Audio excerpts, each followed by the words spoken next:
Tēnā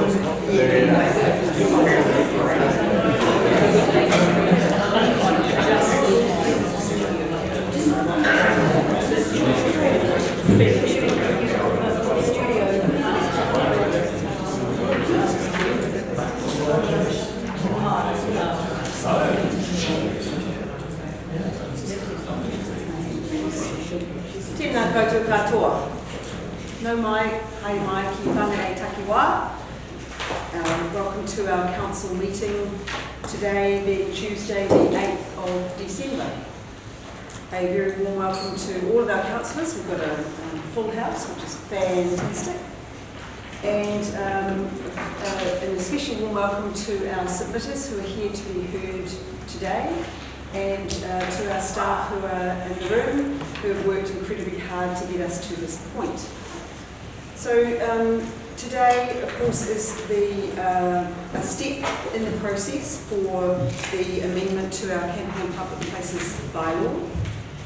Today we have some recommendations on page 1 of our agenda, which recommend that Council receives the written submissions on the Campaign Public Places bylaw as provided in attachments 1 and 2, and also that we hear submitters who wish to be heard on the Campaign Places bylaw.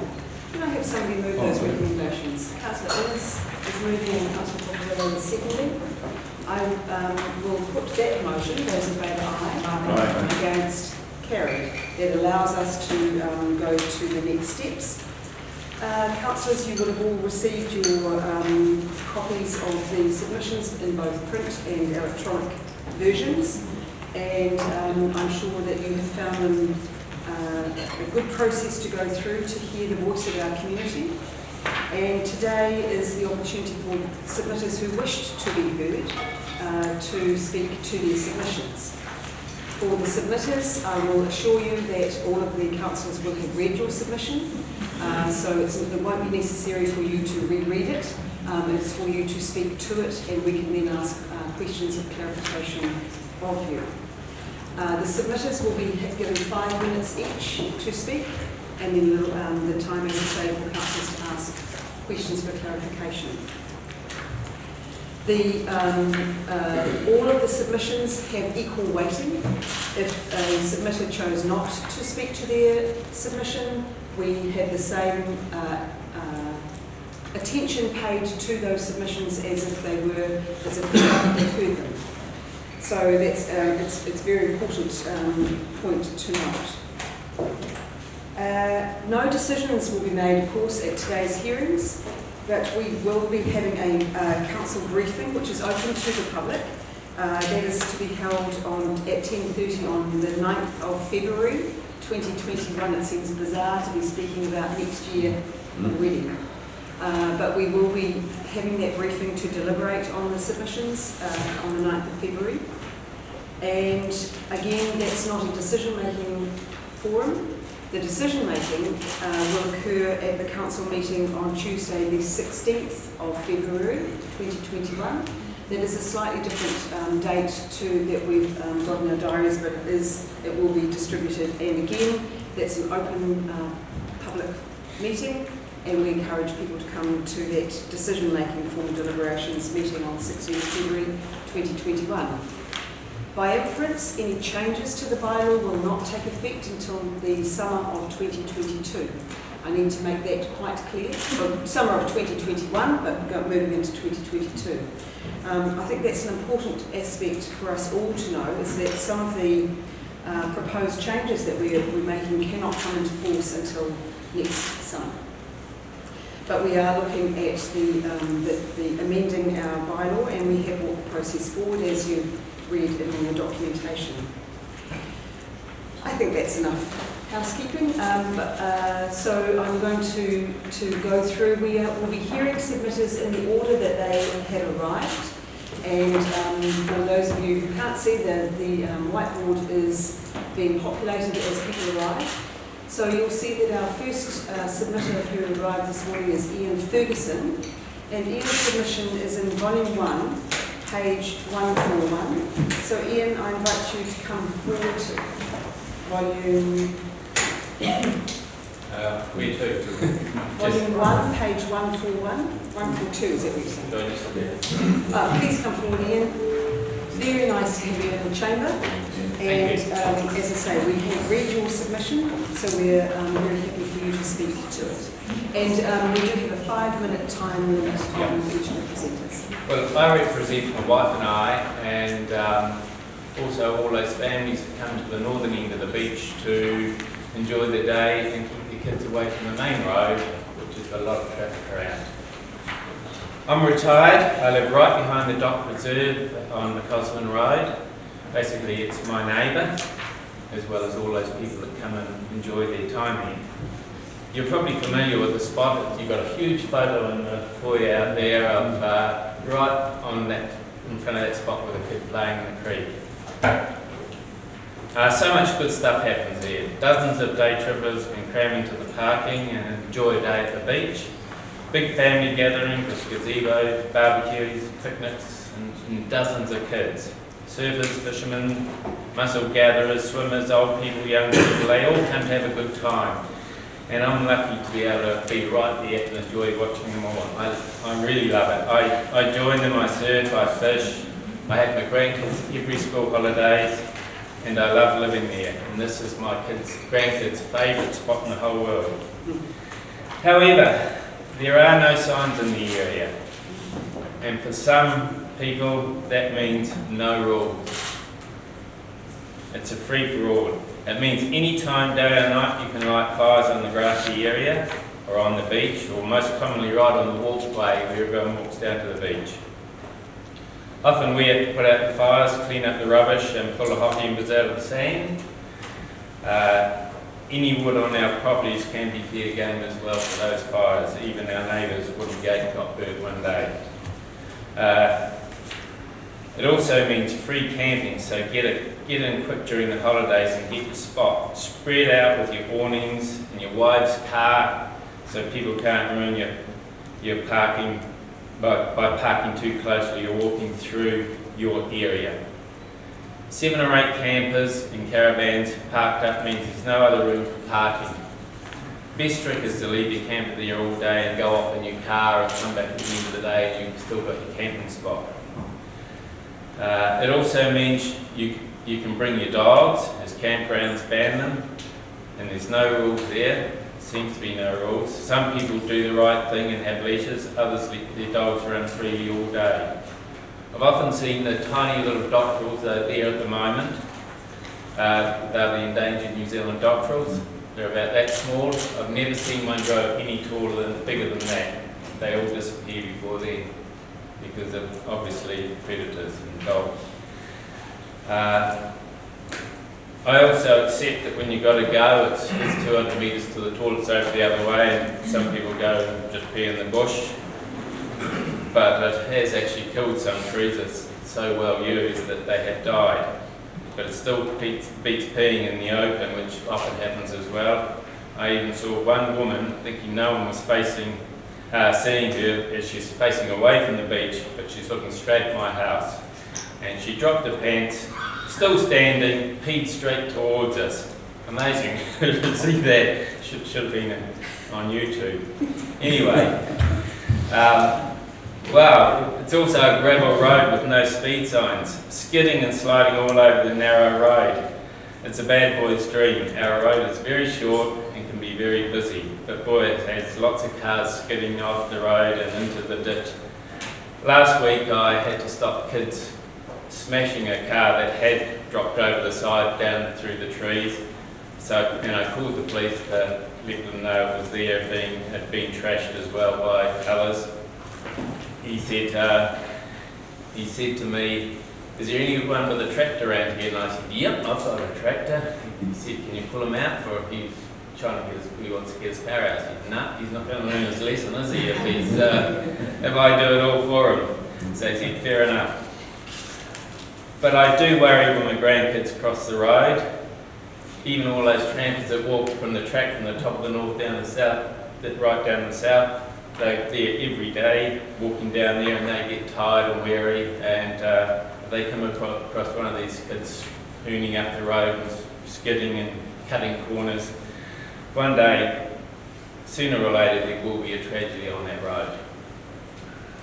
So I support what the council plans from the Cosland Road, but please put up signs so everyone understands exactly what is expected. Like no fires, no camping, the dog rules, even maybe a 30km/h speed limit around there, because that gravel road is so slippery and they just slide around those corners.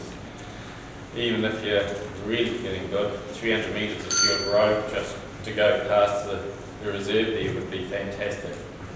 Thank you for listening to me. Ian, thank you. Councillors, do we have any questions for Ian for clarification? Thank you very much. Okay. Councillors, our next submitter is David Gould. David's submission is in volume 1, page 185. Welcome, David. Yeah. Please excuse me if I read from my notes. My name is Dave Gould. I live at Matapuri Road in Sandy Bay. I represent myself. I'm the closest permanent resident to the Freedom Camping site at Sandy Bay. I look out over the area from my house and take an early morning walk through that site every morning. With reference to the SOP Schedule 2, page 26, and map S4-02, and it talks about the Sandy Bay toilet block car park. Well, the Freedom Camping area next to that car park. The info on page 20 refers to, and I quote, sand trap in the middle of the site, vehicle safety concern, and it carries on about the safety concern. On page 26, the proposal to fix this, and I quote, is to limit the maximum length of vehicles to 4 metres due to safety issues, in brackets, sand trap. The council must be joking. This so-called sand trap is an area of soft sand, only the size of one parking space. It's about 12 square metres.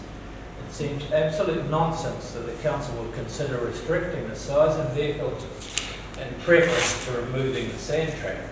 For a start, you'll be hard-pressed to find any camper van that is less than 4 metres long.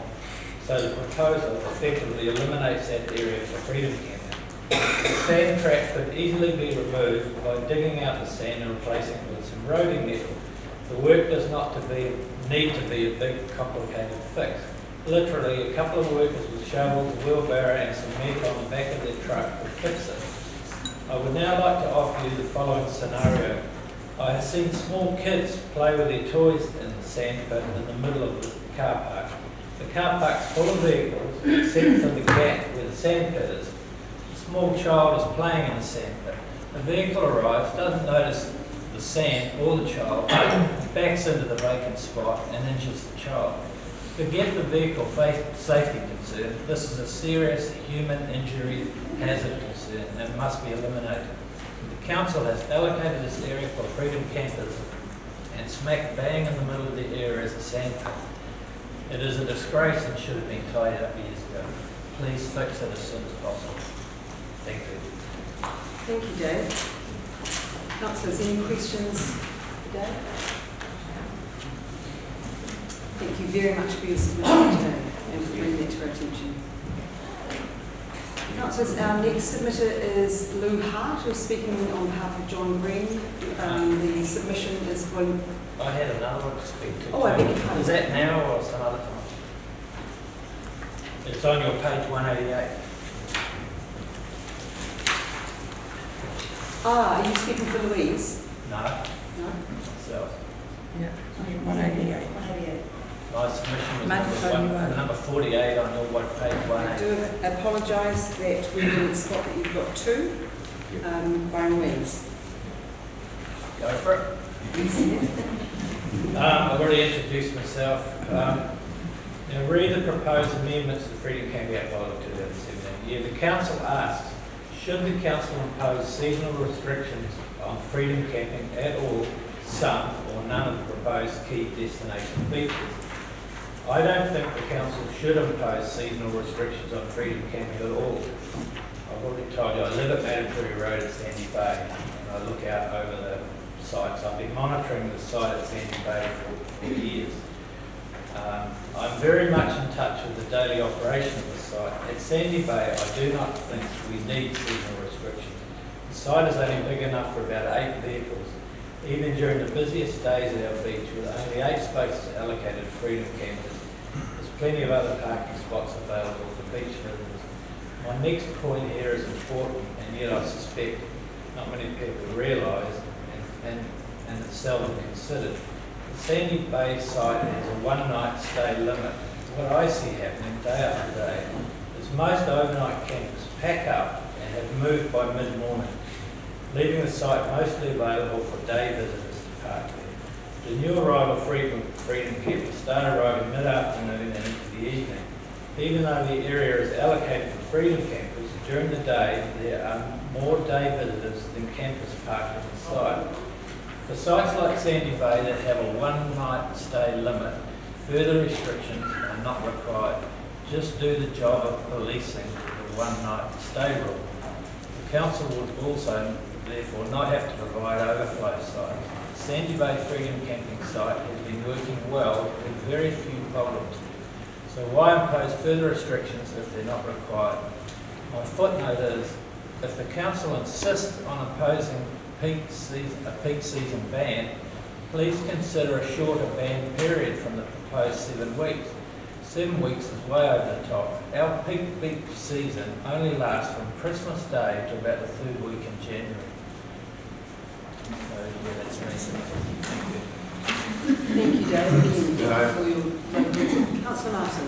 Yes. Do you notice much difference in the behaviour between the surfers who go there, being you, and the freedom campers? The freedom campers, that site's been going for, 3 years or more, and we never get a problem with the normal freedom camper, like I'm talking about, couples in a van, and also we get a lot of the Tiara walkers walk and they pitch the tents on the grass. The only people, and the surfers are never a problem, people that rock up and sleep in their van to go surfing. The only people we get problems for, in my opinion, in Sandy Bay, is the young people that turn up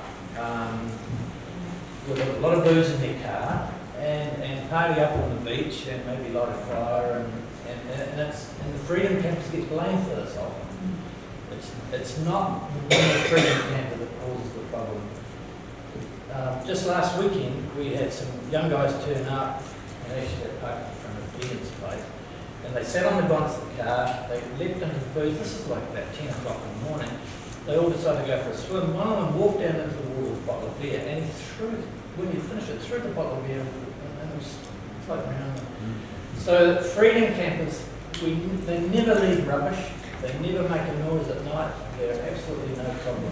They behave, they come and go, it's quite the usual thing, same as all the Tiara. And the surfers are good too.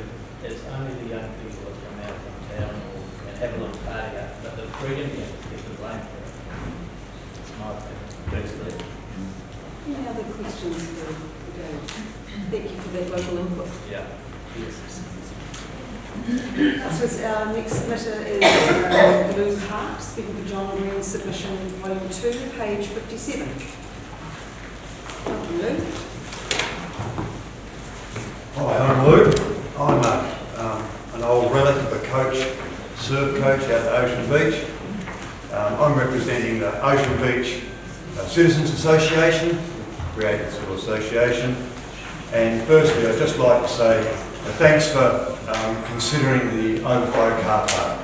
We're really pleased with the result that it's going to be banned for camping, as it's turned into a caravan park rather than its purpose.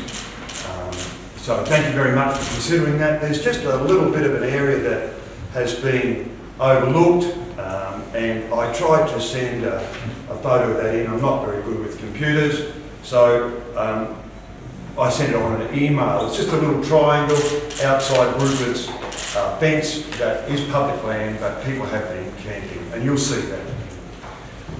And we have no objection to the council's increase,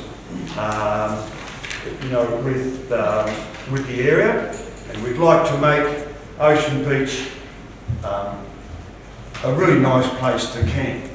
At the moment, we've got 5 campers in one little bay, and honestly, you can barely open your door.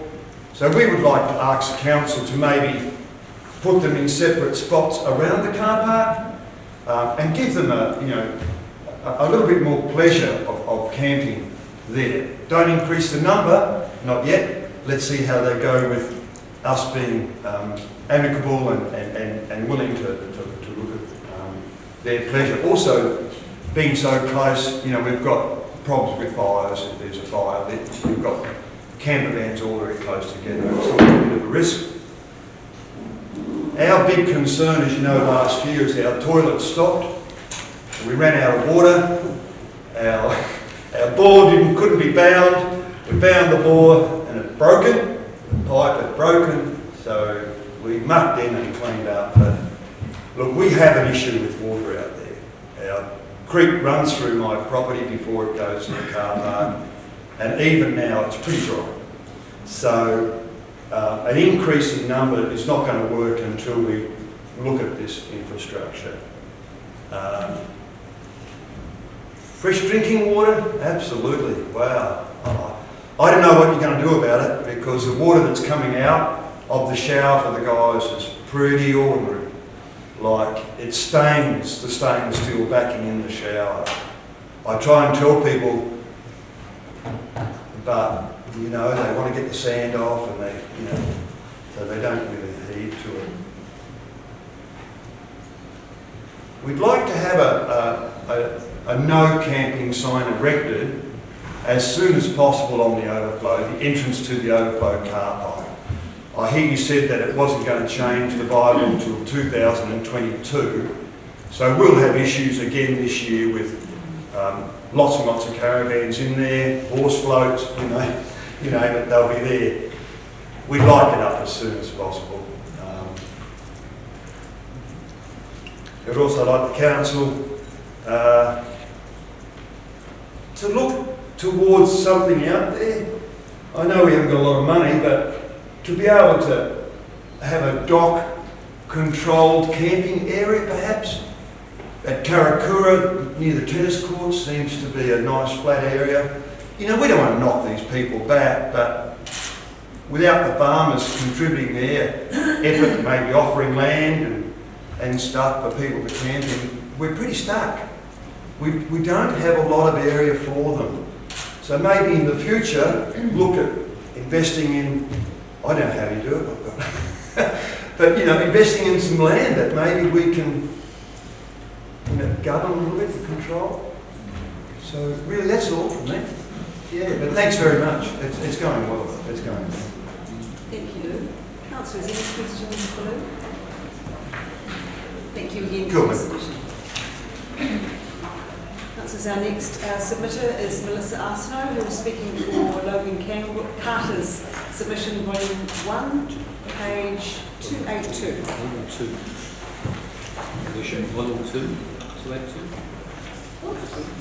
Volume 2. Moena, and thank you very much for this opportunity. No, it's not. I guess I'd first like to say thank you to the council for deciding to bring the bylaw review forward from 2022, and to also allow that public consultation. So we greatly appreciate that decision. And I'd also like to thank the staff, Tony and Vita, for the wonderful job that they did on the statement of proposal. It was a really good document and a really good document. Thank you very much. In regards to the Wongbri Head Citizens Association, we've obviously just focused on the area that we are living in. And we made a submission in regards to the Ocean Beach Car Park, which pretty much supports the Ocean Beach Residents Association's comments. So we support the proposal for council to prohibit camping on the overflow car park. And the main reason is, here's a very small photo, sorry, but anyways, it just shows how busy we are. Ocean Beach at the moment, with the Greenhead Scenic Reserve being one of the dog top short walks, hikers, a whole range of things. We're busy pretty much October to April, so we don't have that December, January, just busy time. we're really busy from the long weekend right through to after Easter. And we have a problem in that when the car park is full, which it is often, and the overflow car park, that the roadside, there's no verge, so there's really not much opportunity for parking. So parking is becoming a huge problem throughout the whole area, and it's very, very busy. So we support the amendment to prohibit camping in that area. And we also support the proposal, we also recognize that having campers parking between two designated signs is problematic because, like Lou mentioned, everyone is really crammed in. And if you get a big camper van in there, they basically take up 2 spots, and then you actually limit the numbers as well. So you don't really get 4 or 5, you could potentially only have 3. So we're not opposed to having 5 people camping in the area because we feel the facilities can accommodate that, the water issues which we do raise. So what we're proposing is that instead of doubling the area and having 2 signs,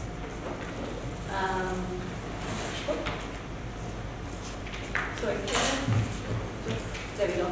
So the proposal is to have 2 areas designated for freedom camping. What we would propose is that we have individual car park areas marked, so individual signs up to 5, and spread out through the car park. So that would give privacy to the campers. It makes it more enjoyable for them. And then if you've got a big camper van, they've got 1 spot, and they sort of manage it that way. So we support putting in individual car parking signs instead of 2 blocked areas as per the map.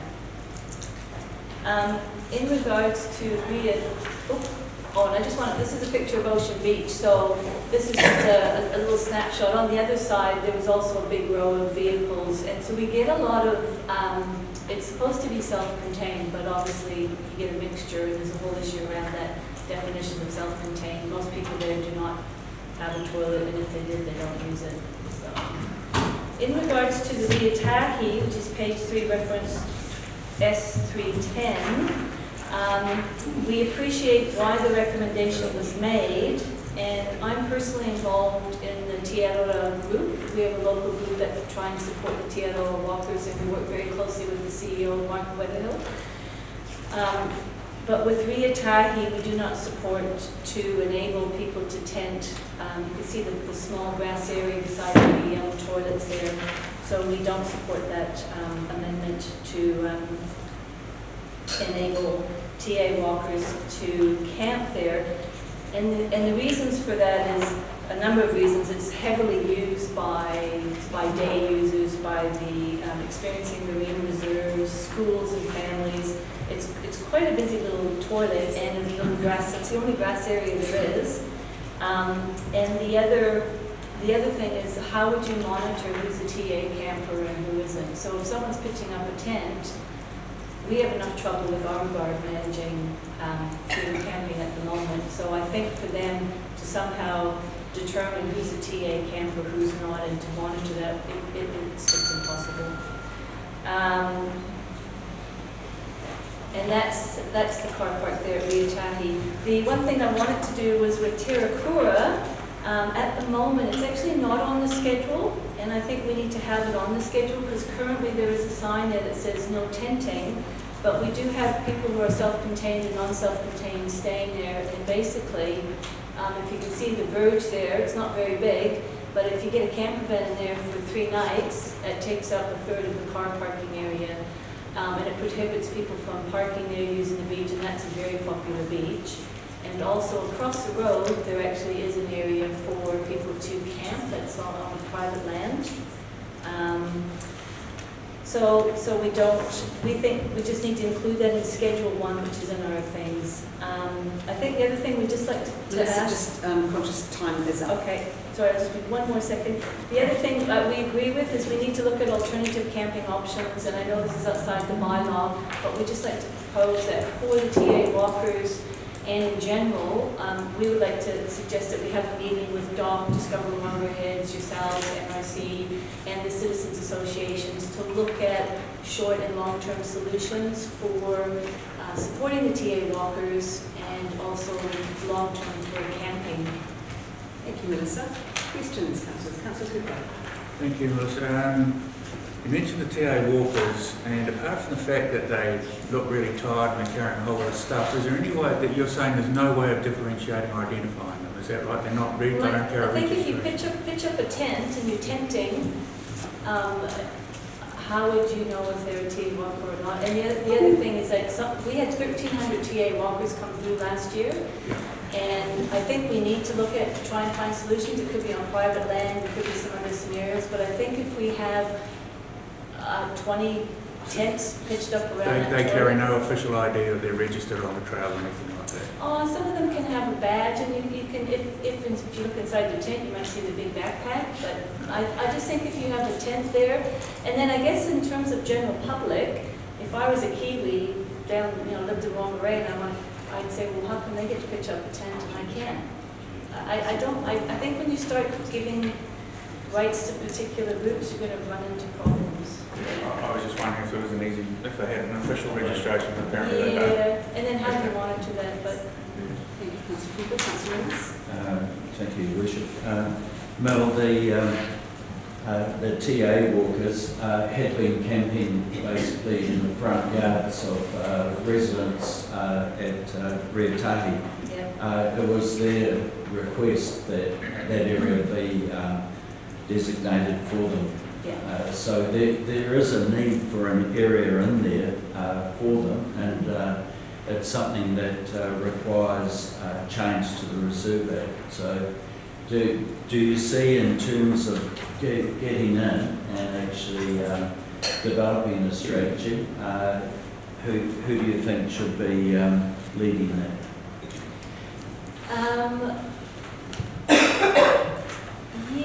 Leading it, I'm not sure actually. I think it's, the TA? Yeah, they've set up a little. Councillors, just a reminder, sorry, we are speaking So to I the think submissions the on the Whangarei public. Citizens Association would be happy to take the initiative to arrange the Thank first you, Melissa. meeting. It's And probably then, an inappropriate question regarding the bylaw, so please limit questions to what the submissions. Thank you, Melissa, but there is a future conversation. okay. Thank you. Any other questions? Thank you, Melissa. Thanks. Councillors, our next submitter is Dean Orford. Dean's submission is in volume 2, page 71. Welcome, Dean. Morning. I'm Dean Orford. I'm a resident of Whangarei at Chipolle's Bay.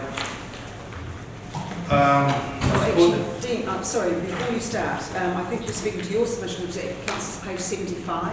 I apologise, Dean. Yeah. I support the change being suggested at Chipolle's Bay to reduce the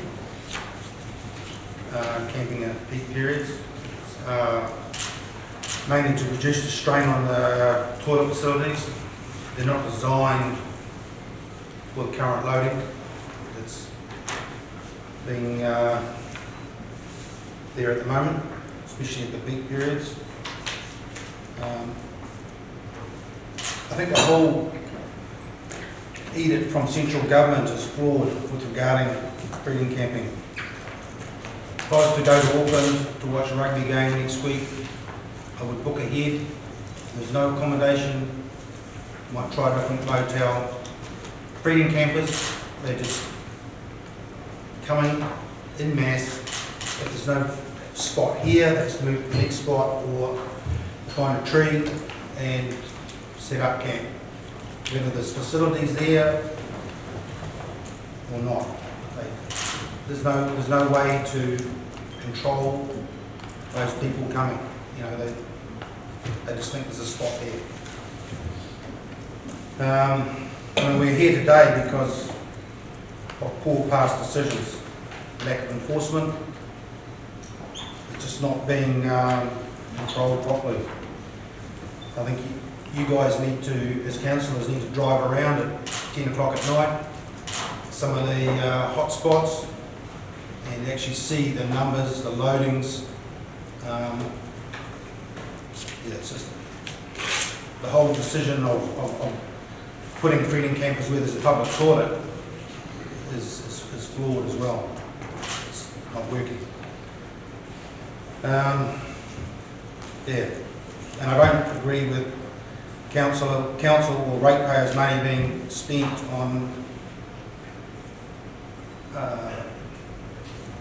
upgrading those toilets to accommodate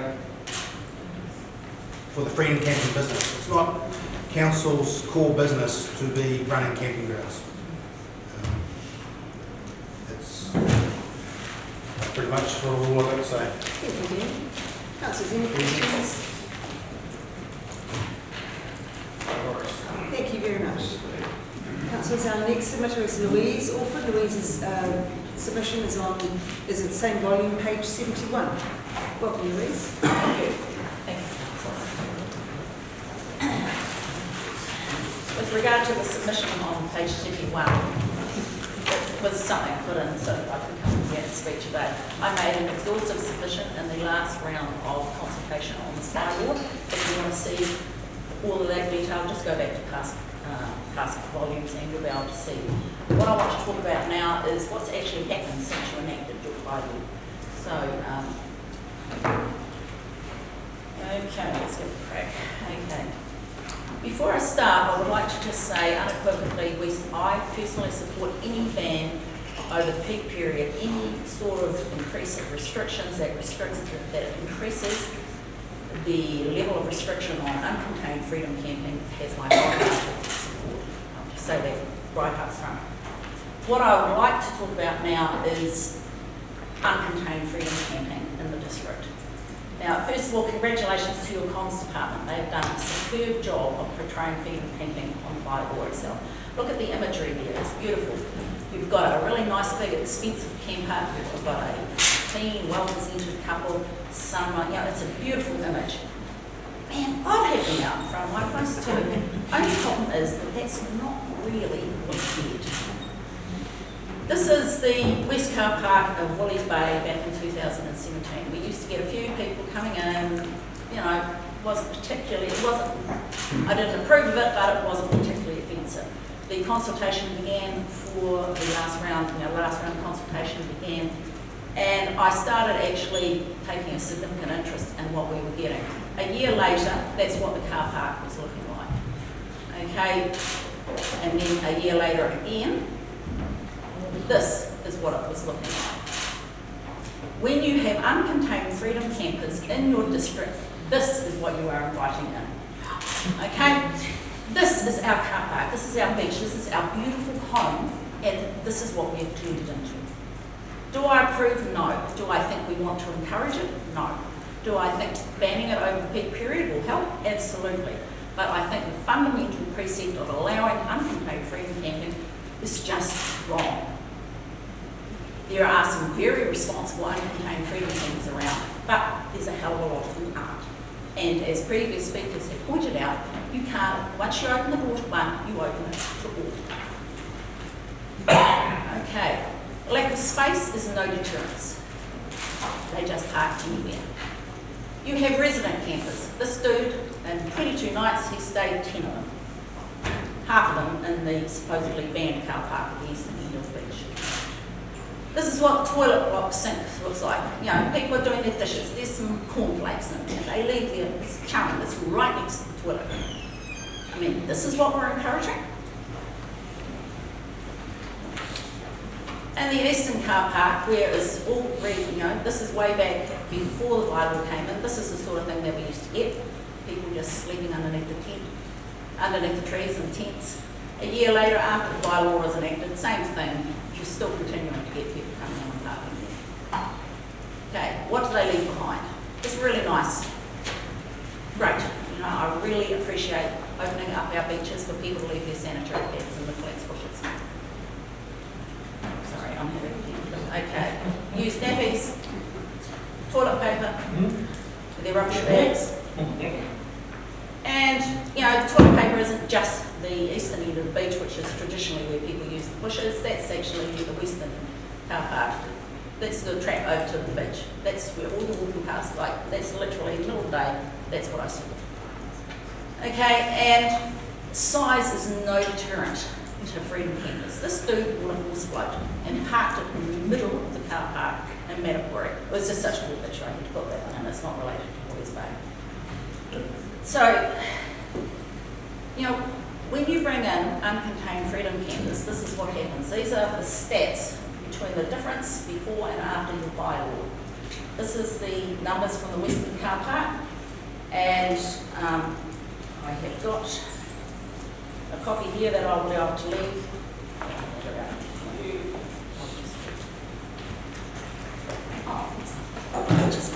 There's not one for everyone, but it's just on the board.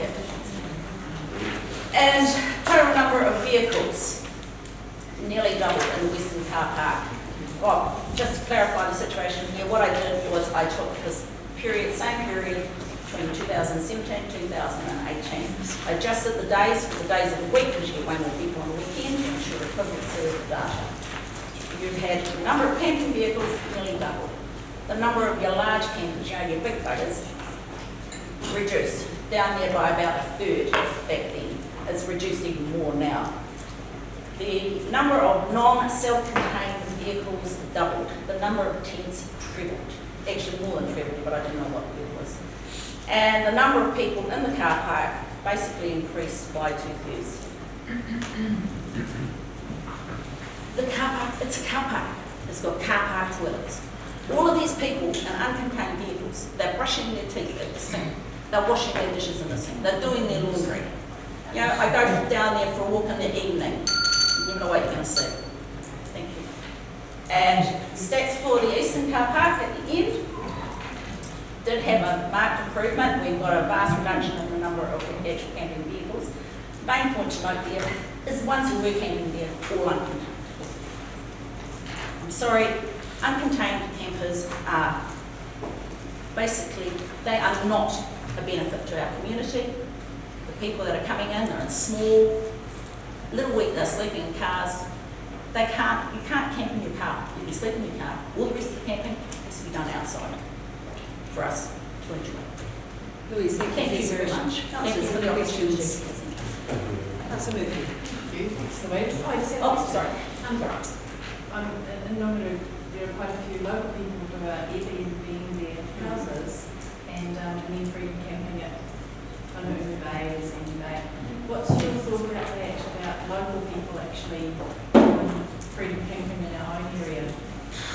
Well, the thing is, I pay rates and I pay taxes to pay my way in New Zealand. And for people to rent out their houses so they're going to sleep in their car and then sit there and moan because it's quite difficult, really get a life. That is my opinion. Okay. It's, you look at all the numbers. You know, people say, well, they bring in all this tourism. Those dudes were not taking trips out to the poor nights. They buy petrol, they buy groceries. That's all. Where does the money go from that? Do we see? All we do is get a bit of revenue. Oh, and we also get the increased revenue from the Armagard people trying to increase it. So, no. Thank you, Louise. Oh, sorry. Councillor Martin. Yeah. How do you think Armagard could better monitor what's going on there? Well, the problem is, this does not matter them. Okay, like I had almost on a short, we're on a first name basis with all my crew. And look, they do a great job, but it's a case of enforcement. You've got the Tutukaka coast. Now, we're at one end. If they start at our end, they'll catch some people and move them on. Councillors, a reminder, please ask questions that are relevant to the bylaw. Sorry, my apologies. No, you don't need to apologise. I think it is relevant. I think if it's not monitored, Enforcement, to be honest, Your Worship, honestly, I have a very close working relationship with Armagard, and they have been doing a very good job in the last 12 months, and we stay for that. Councillor Cockerill. Through you. I love the stats, great, good information for me. My question is more about, do you feel that with the increase of freedom campers or people who are camping there is now stopping other people actually using the site as a car park?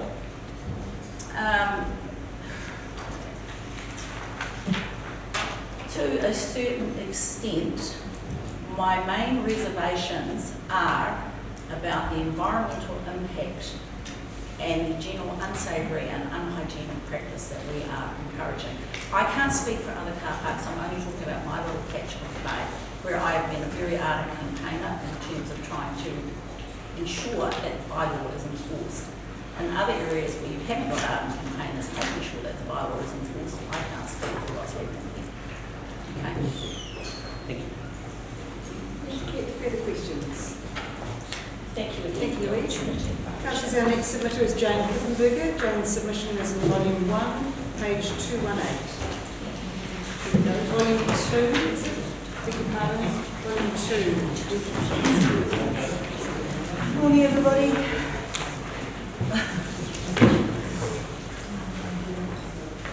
Thank you, Jane. Welcome. Okay. Hello, everybody. I'm Jane Hippenberger, chairperson, chair, whatever you like to call me, Tamarama Hall Management Society. Now, I've got a little heading here which says at the beginning, one day, there were 32 vehicles down at Tamarama. That was albeit early days, but we've never quite forgotten that one. Okay. There are 4 allocated parks for freedom campers at Tamarama Main with 2 toilets. These are between the sewage pumping station, which can smell at times, not pleasant, and the toilet. It's quite wide, but there is also an area for small tents on the grass, which is used frequently, and they also have 2 tables to use. They will obviously use the toilets. This works well.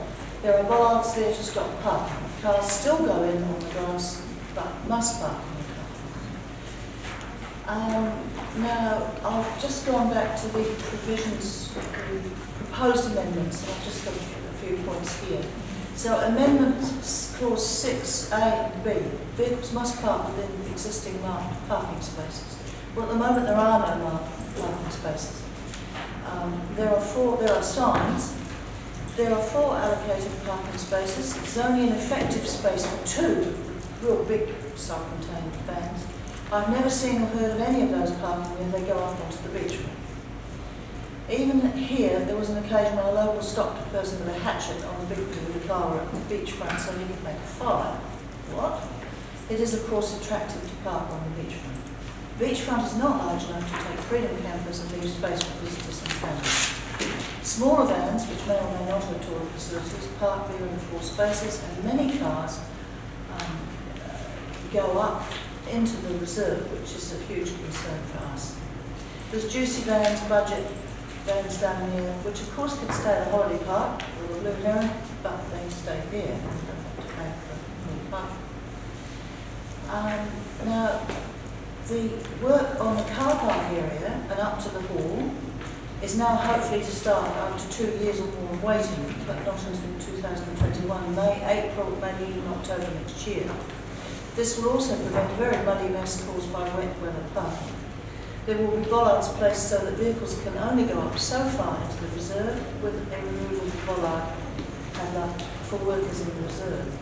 Not all go further up, but many do. We could do with those bollards right now. Now, Amendment Clause 6C, a clean and tidy state, must be left in a clean and tidy state. If smaller vans and vehicles go further up towards the reserve, away from the allocated parks, then they are further away from the toilets. It's much easier to go in the bush. There is reserve side there. Workers in reserve find toilet paper and poo. Rubbish is also left. There are no rubbish bins down there now. They used to be set fire to and dumped in past and overflow with rubbish. So that's fair enough. There have also been used candles found last year perched on stumps in the reserve. Wow. This is a massive fire. Last summer's drought had us on edge, and is this to really be a risk again? The reserve has been restored with immense amount of work on weed busters and local people's behalf to native planties and extensively worked on, and it must be protected. There's garden rubbish, obviously in the reserve where people have worked, and that's good for fires and that sort of thing if people go up in. Health and safety. Now the toilets have a basin with a notice that the water is not potable. Is it? I'm not sure. It must come from council supply. I don't know. They are used for dishes and washing clothes. Hopefully water for cooking is boiled. This is where people wash their hands after going to the toilet. The hall had a large water bill as folk were using the tap on the outside of the hall for water. This now has a padlock on it. The council very kindly paid the water bill. Also not pleasant next to the sewage pumping station. Access is needed to this too if there's any faults. Now, Amendment Clause 6D-E. Camping must not prevent others from undertaking legitimate activities in the area, and camping must not restrict public access to public areas. Tamatara Beach is used extensively in the summer and at other holiday times by locals from Whangarei and surrounds with families for safe swimming and picnics. There are 3 picnic tables there installed by the Tamatara Hall. The parking is also important, extremely important, for the users of the hall for functions such as art trail, weddings, get-togethers, Christmas functions, the tennis courts, and the hall usage has accelerated and is being used and booked more than doubling in the past year. Now, Amendment 6, Clause F, there is some enforcement by Arbour Guard patrols, and I think they do a very good job, only for a short time in January, but at least that's something. Now, we would prefer not to have a freedom campus at all, as it has and does and will cause ongoing problems. The Tamatara Reserve and Beach is for local community, visitors from the Whangarei area, families use and hall use. We do not see how the proposed physical work in the car park scene will address the overcrowding issue. In fact, it will probably encourage even more vans and vehicles, but we don't want you not to do it. At least the spaces will be marked and limited. We won't have markings this year anytime soon. It would be great to get the work finally done for the sake of the domain and the hall and to get shot at the bottom. We definitely do not want any more allocation of spaces for freedom camping. The rules must be enforced if freedom camping stays as it is at present at Tamatara. Vans, true freedom campers, and all freedom campers need their own toilet facilities and to be limited. And the reserve must be protected as much as possible. We do not want vehicles going up into it. It's just too much of a risk and a mess and fun. Thank you, Second Jane. from Any questions for Jane? Councillor Ellis. I'll keep it to submission, but freedom campers also include homeless people that also are on the reserve. Yes, yes. Thank you. Any other questions for Jane? Thank you very much for your submission. Thank you very much for listening. That is our next submitter is Jimmy Hart. Jimmy's submission is in volume 1, page 205. Welcome, Jimmy.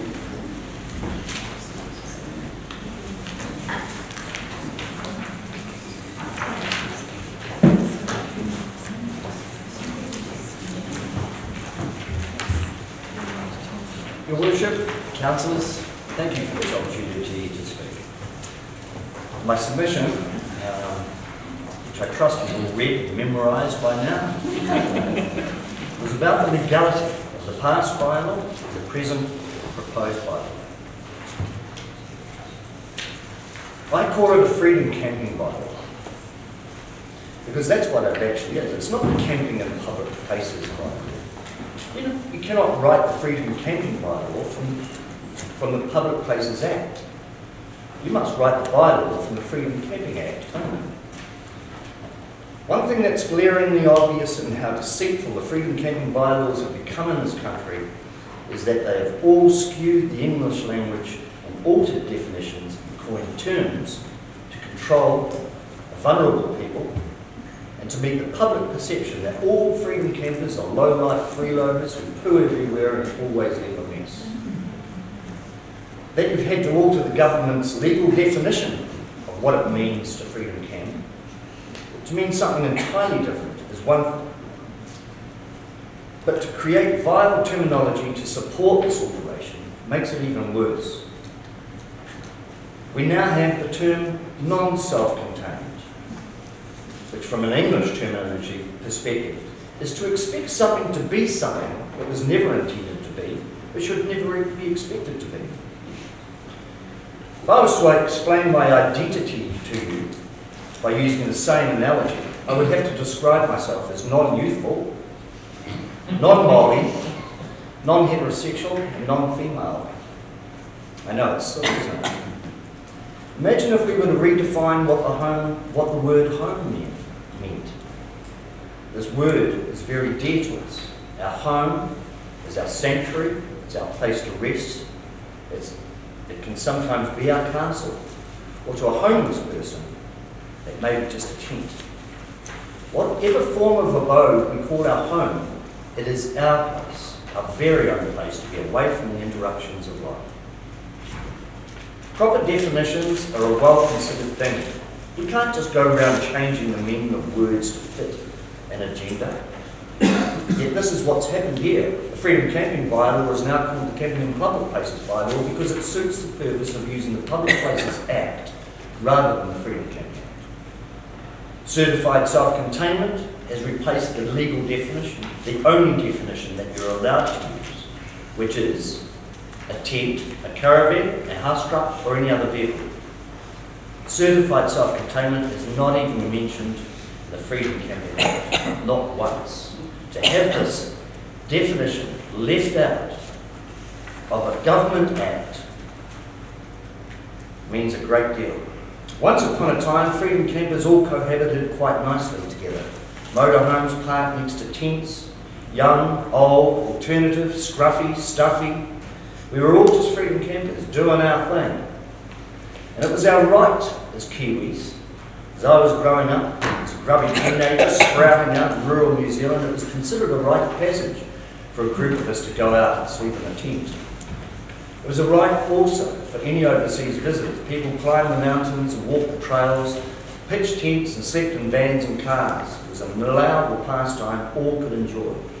It's a quintessential part of our culture that everyone shared. It's something we have always done for generations, since the earliest of settlers. Now we call it certified self-contained freedom camping or non-self-contained freedom camping. If you actually look up the term self-contained and inventory, it will tell you that it simply means to have everything that you need. So if we were to use that term in considering a bylaw to control freedom campers, that term, used properly, would mean that if you're a tiara or a trail walker, it would not be a ridiculous expectation of you to carry a small, lightweight, aluminium foldable spade with you. If you freedom camp in a tent, you should probably pitch it near amenities.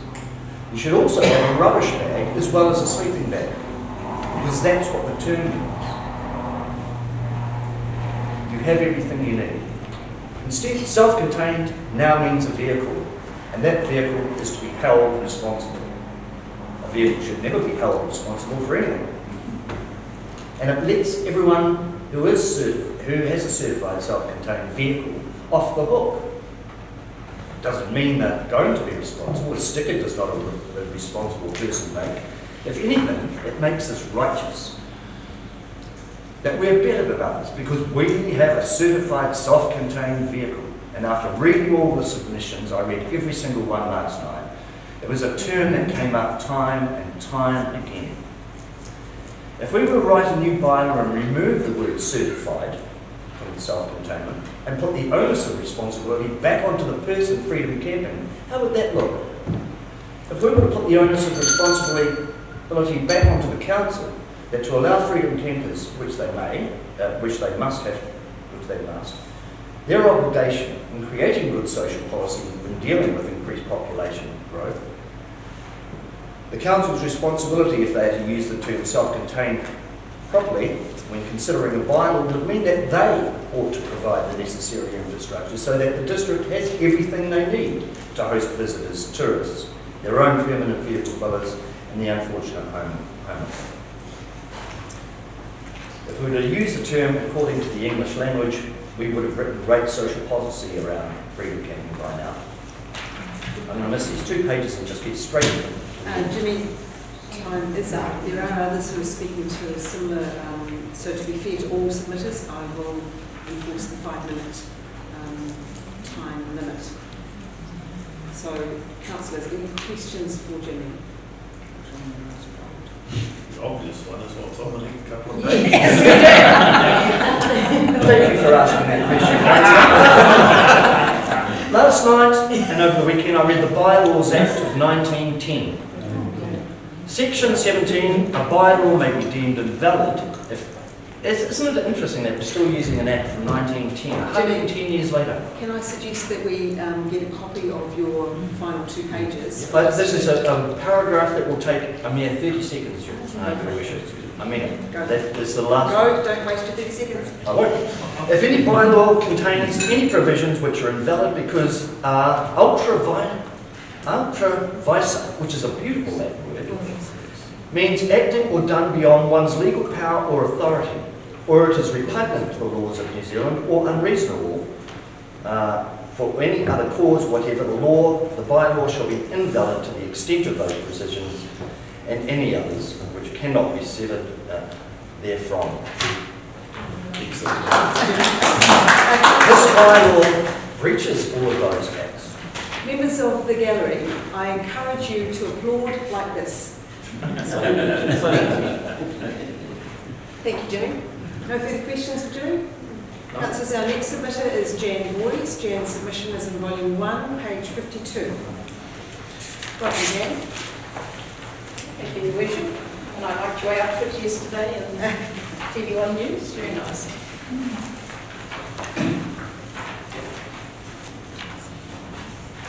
Thank you for this opportunity to speak. I would first like to say that I like young German and French tourists, and I belong to the couch surfers group and host some in my house, but not too many of them. And the ones I get are obviously polite and happy to be there. We didn't used to have freedom campers, and you can't get a parking place in Europe at nice spots, so how on earth everybody thinks you can freedom camp around Europe? Stuart Nash's comment about freedom campers have emboldened us to criticise the whole policy. Maybe there was nothing wrong with the numbers 5 years ago, but the growth has not been sustainable. My submission is about New Zealand needing a reset, and we have a chance to improve the situation at the moment. Numbers are out of control. Susan Botting quoted 5,000 campers in our 2017-18 season here, 13,000 in 2019-20, 160% increase. I like 10% increases, not 160% increases in my life. I do not want more and more camper vans. Some are too big and some are too little to be self-contained. We have to ban camping cars, the spaceships, the steamers. The companies that fitted these out for self-contained certificates have not helped the New Zealand tourist industry. We do not need to give freedom campers a free beachside holiday. Our ratepayers deserve the reserves to be available for them, and some of us lucky enough to own a beachside property could have paid up to $3 million for it. Tamarau has space for 2 freedom camping sites, I think. Not on the beachfront. That's okay. So why were the 32 there one night? If every reserve only had the campers in the marked bays, that would be enough. Where would the rest go?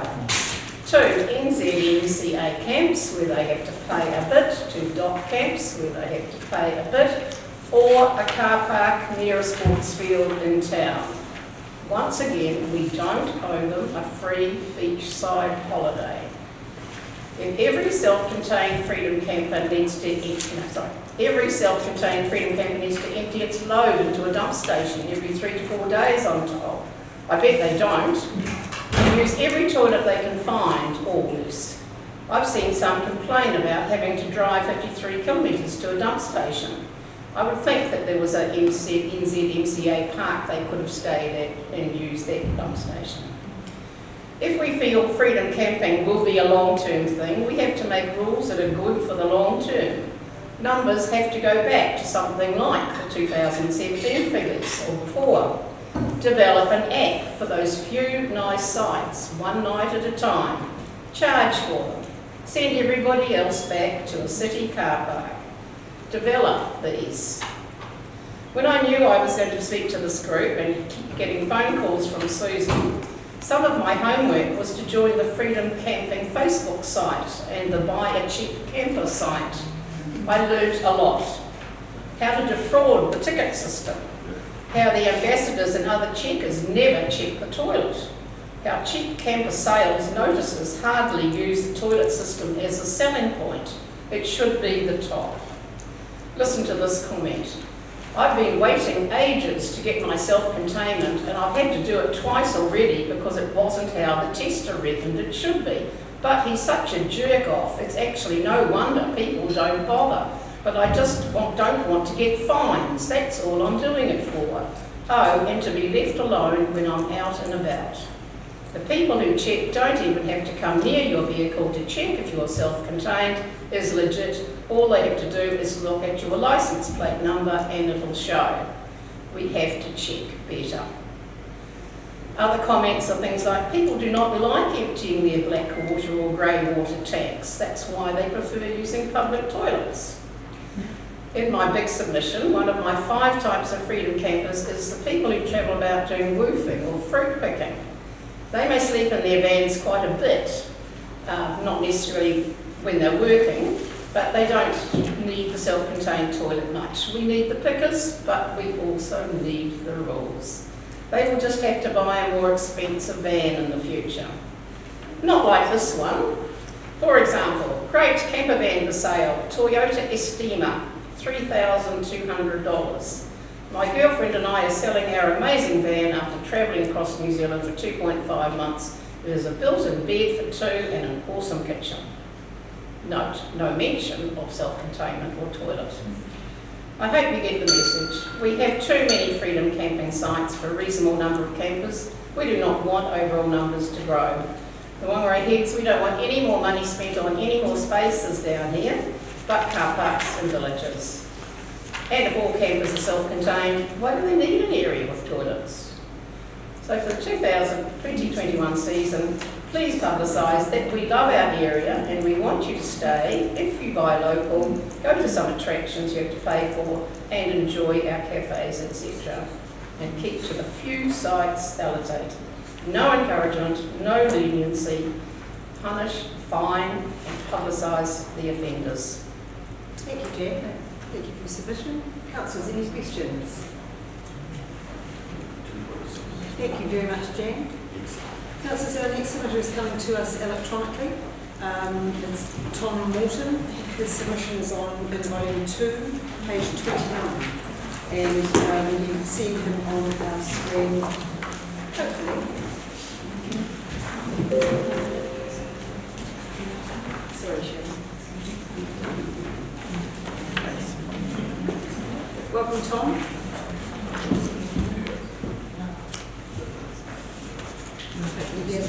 Hello. Hello. Welcome, Tom. We're ready to hear your submission. You have 5 minutes from now, and then open to questions. Right. My name's Tom Morton. I'm originally from Palmerston North. I came back to the country just on 3 years ago. Before coming to the Northland Whangarei region, I was planning to be in Invercargill. I was going to do a course at SIT, fees free and accommodation. So after coming to Whangarei and Northland, I really like the attitude Whangarei City Council and Regional Council have done with freedom camping. So I transferred to North Deck to do carpentry. And this worked out quite well for me. I was not self-contained when I came to the region, and I'm still not self-contained. I'm a non-self-contained vehicle. My economic situation has changed because of computerization and globalization of the 2 industries I was trained for. For the housing market, if I was to rent a flat, I would have to take housing assistance. And that's just something which may be tried. existence. The real estate boom is everyone who owns property or properties is very happy with, unless you're in my situation. And my situation is far from unique. Go down to the waste station opposite Habitat for Humanity. On the weekend, you'll see lots of people in my situation. They'll emptying out their self-contained vehicle, filling up with water or whatever they're doing. Retired people, semi-retired people, who have either rented out a house or can't afford a house. There are people in the community who have equally as much right to be in the community as the homeowners. No matter what people say, ban freedom camping, ban vehicle dwellers, it's not going to happen. You go to European cities, which I have been many, they've tried to ban vehicle dwellers, gypsies, itinerants for thousands of years. It's never worked. As I said, I parked up in many places around Whangarei. When I first started camping in Whangarei, one of the security staff came up and pointed out a different location for me. And we were talking, I talked about the legalities of freedom camping, and she said she knows all that. She said, just don't cause any problems for herself or the council, and it's pretty relaxed. And I have stuck to that. The security might know me, or I don't think I'm even on record in Whangarei as a vehicle dweller.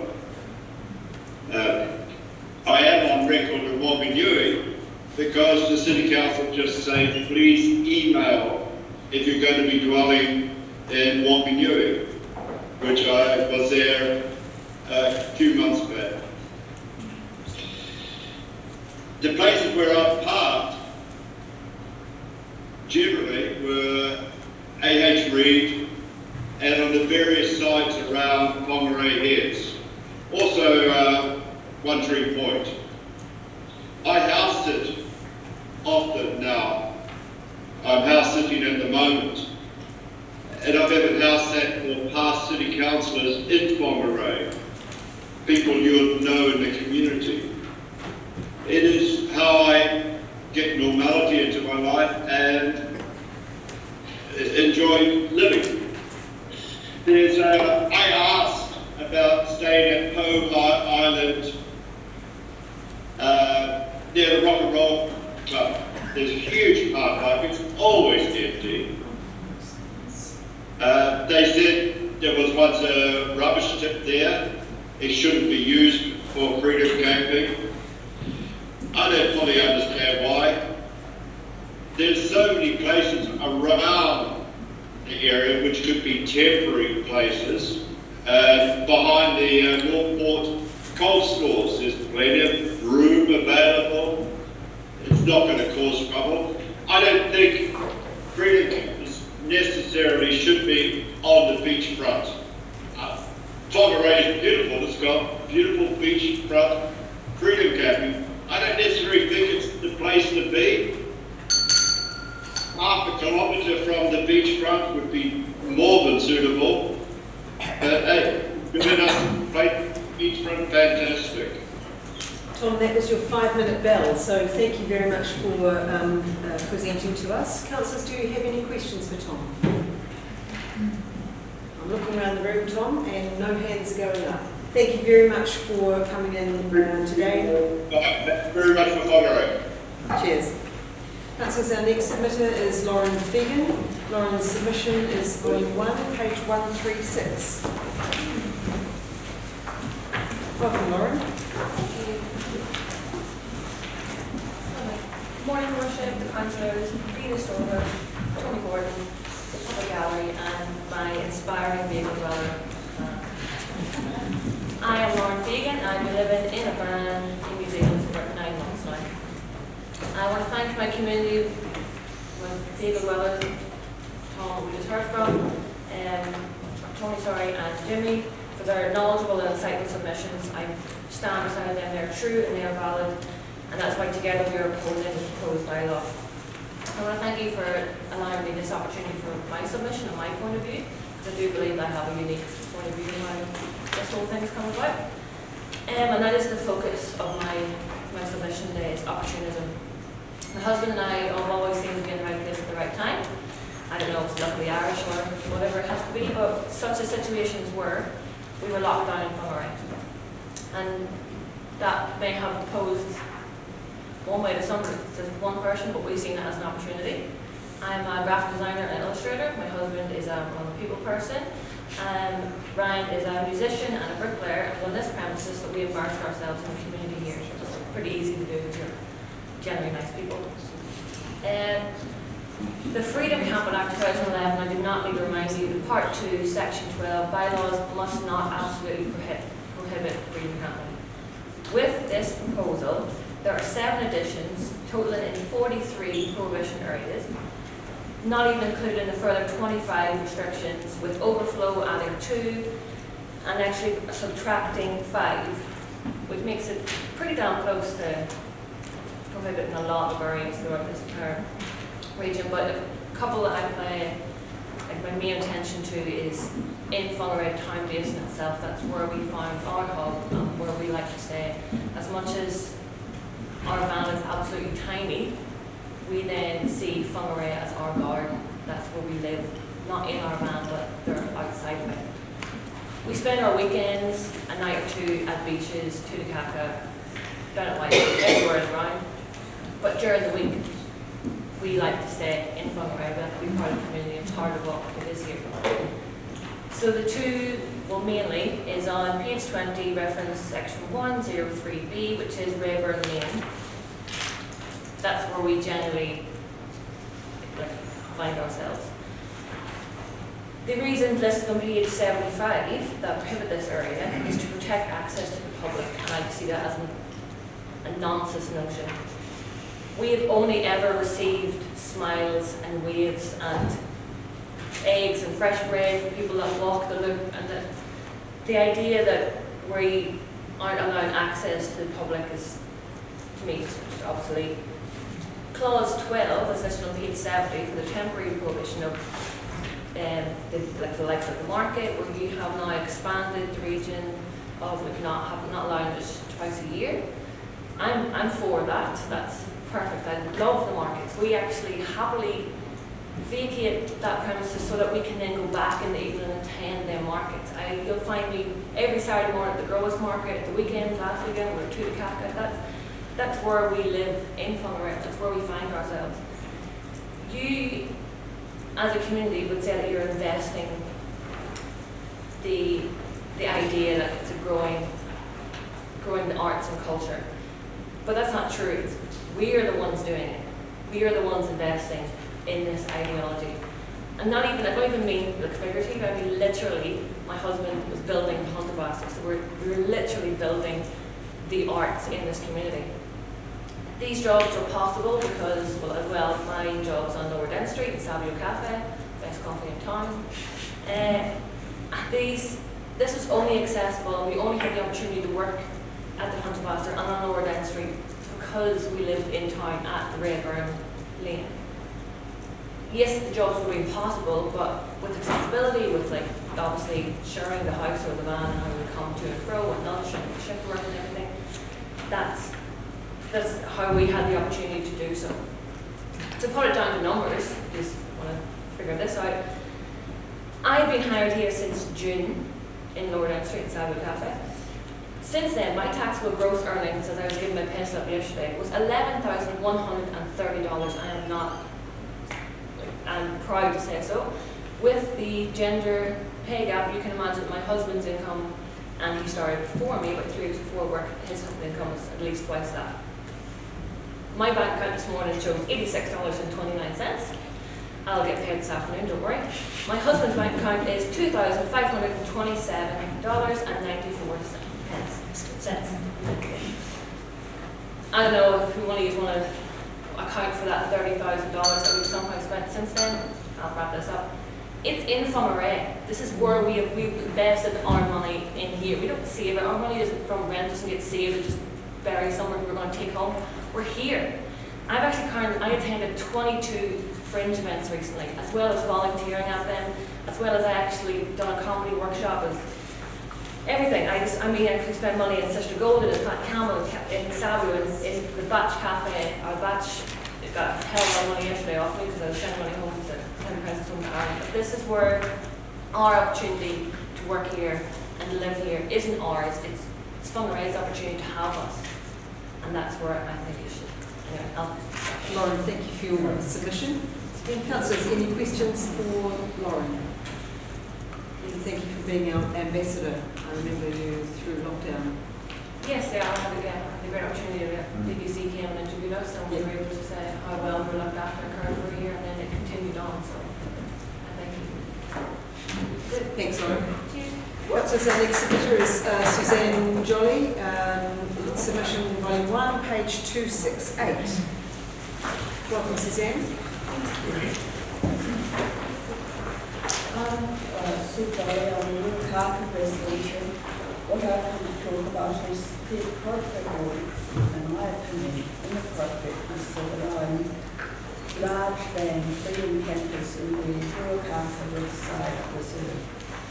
This is because it's directly opposite the camping ground, which seems unjust to the camping ground. This reserve is used by local people, dog walkers, children, the adolescents gathering around the basketball field, and the camper vans, it's for large vans, come right into the middle of the reserve. This is grass on sand, so vehicles tend to tear apart very easily. And I just feel that it's the wrong place, these large vans to allow camp. There are camping spots down by the beach for smaller vehicles, but large ones don't fit, so I don't know what the answer is. That's all I have to say. Thank you, Suzanne. Councillors, any questions? Suzanne? Councillor Holtz? How many years have you lived in the community average straight down onto that site? I don't actually live straight down on that site. I've lived there for 5 years. Yeah, I lived down on the camping road. Suzanne, I just had a question. Under the proposal for the Ruakaka Riverside Reserve, it was looking at accommodating 3 to 4 vehicles. Do you have any, so you're saying you prefer none at all? I think it's just the wrong place to allow camper vans just right opposite the camping ground and the nature of the park. It's right in the middle of the park. I guess my other question to you is, were you aware that we can't take that into account when we're looking at the bylaw? It was made quite clear in the documentation. It's actually one of the things that we are not permitted to take into account. I wasn't aware if you knew that. Can I ask who takes that into account?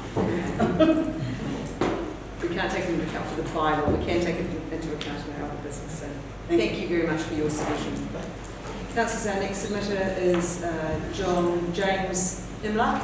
Beg your pardon. James is not quite ready. He was coming in virtually as well. So we'll take Bruce Young. Bruce's submission is volume 2, page 306. Welcome, Bruce. Morning, Your Worship, Councillors, Telekota Patua. Bruce Young, who's in the Whanaki 20 years. I've already put a submission and I'll just make a few points against my submission. I'm a member of the Whanaki Beach Association, Ratepayers Association, but they're speaking separately today. I'm here on behalf of myself.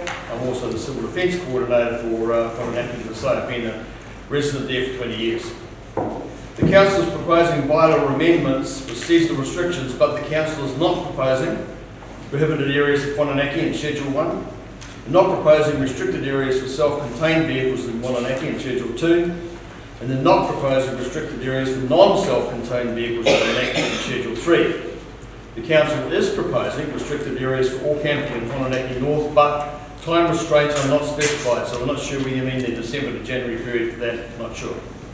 My proposition generally is no camping in Whanganaki outside the official campgrounds. My written submission has some key points which are: Whanganaki is a pristine marine environment. This is a breeding ground for fish, snapper, flounder, whitebait and shellfish. Ministers of the Crown have stated they're tired of people urinating and defecating in New Zealand's lakes, rivers and estuaries, and we agree with them. Whanganaki does not have or need the facilities to cope with any camping in any public areas. There are 4 very large commercial operations with reasonable tariffs and established facilities in Whanganaki. Some other relevant considerations. Whanganaki Charolais farmers Craig and Greta Carson have, with the assistance of NRC grants, fenced 4,350 metres of the Te Warahi and the Taupiri streams, which flow directly into the Whanganaki estuary.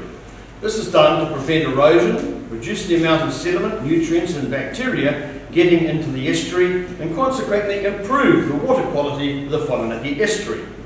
This work recently won the Regional Supreme Award in the Balanced Farm Awards. Why do all this work and spend NRC grants to improve water quality in the Whanganaki estuary to have the water quality destroyed by random urination and defecation by freedom campers, I ask? Another point, self-containment stickers are a fraud. Numerous media articles highlight that self-containment stickers, which freedom campers buy and put on their vehicles so as to gain access to controlled areas, are fraudulent and placed on vehicles with absolutely no water or effluent management systems fitted. These people poo and wee in the wild. Motorhome rentals flaunt the law. Media articles highlight that toilets in many of these camper van style vehicles are wrapped in glad wrap when the vehicle is hired. And if the renter of the vehicle returns the vehicle without using the toilet, the renter will receive a bonus on their deposit paid. It's commonly referred to as the potty discount. These people poo and wee in the wild. The points I've made in the media, just Google the potty discount, Google's fraudulent self-contained stickers, you'll get about 100 hits. Various media articles cover them all. So we don't need any other camping in Whanganaki other than in the recognised and well set up and very reasonably priced grounds which we have. Thank you. Councillors, any questions for Bruce? Perhaps one other point. When I go for a walk in the Whanganaki estuary and take my dog, I have to take a bag because sometimes my dog defecates. So I do. I take a bag, and if unfortunately that happens, I clean it up. Then I walk 50 metres and I find human defecation with toilet paper alongside it. Can't see what the bylaw's doing, really. Thank you. Councillors, our next submitter is James Inler, also coming in to us virtually. Hopefully it will work. James's submission is in volume 2, page 51.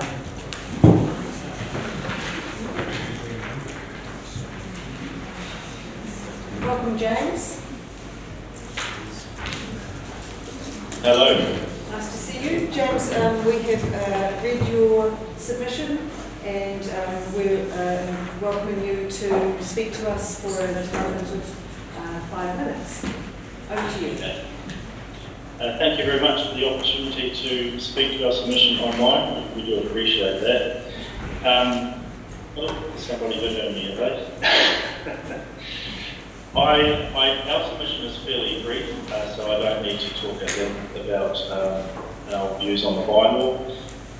All I just want to reiterate is to say thank you to the Council for continuing to accommodate responsible campers to the district. We firmly believe that Whanganaki has one of the more permissive bylaws, and for the very fact that the Council has in our way quite clearly found a way to work with not just the Freedom Camping Act but the provisions under the Reserves Act. And so I know a lot of people don't quite understand how that relationship works, but what the Council has in place makes it very simple for people to understand clearly where they can and can't go when they want to freedom camp in Whanganaki, which is not the same with other councils who have other multiple bylaws and policies overlapping each other. That does create quite a confusing regime.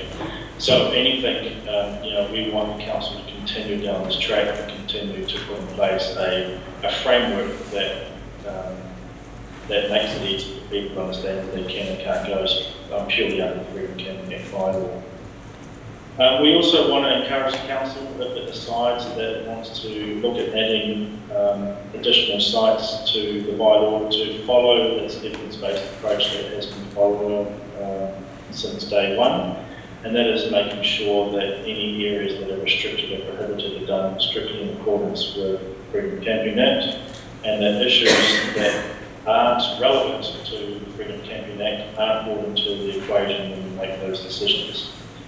There's nothing from what we've read that suggests the council isn't making those appropriate decisions, so we just hope that the council continues down that pathway.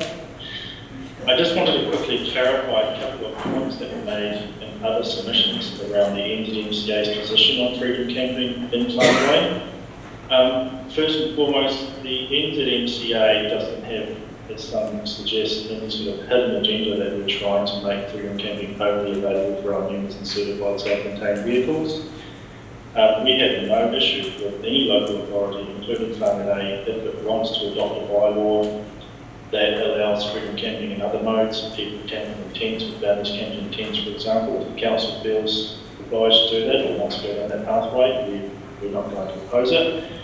And look, if the council deemed it unnecessary to continue with the bylaw that restricted camping to certified self-contained vehicles, why would we complain? Because our members will still have the opportunity to freedom camp in those areas. There have been a few submitters have argued that it was unlawful for local authorities to restrict freedom camping to self-contained vehicles only, certified self-contained vehicles only.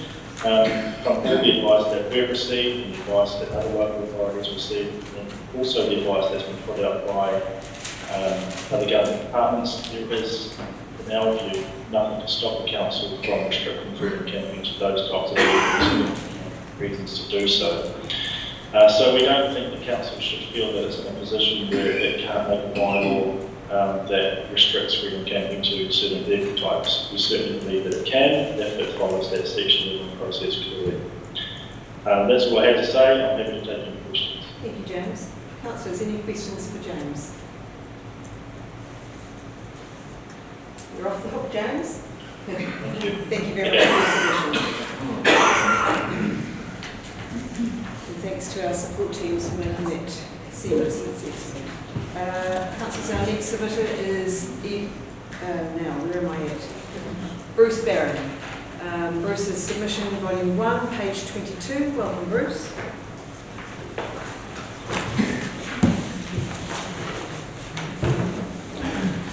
Thank you for this opportunity to speak today. I'm Bruce Barron, a long time in my life at Whangarei. My family's been there since 1912.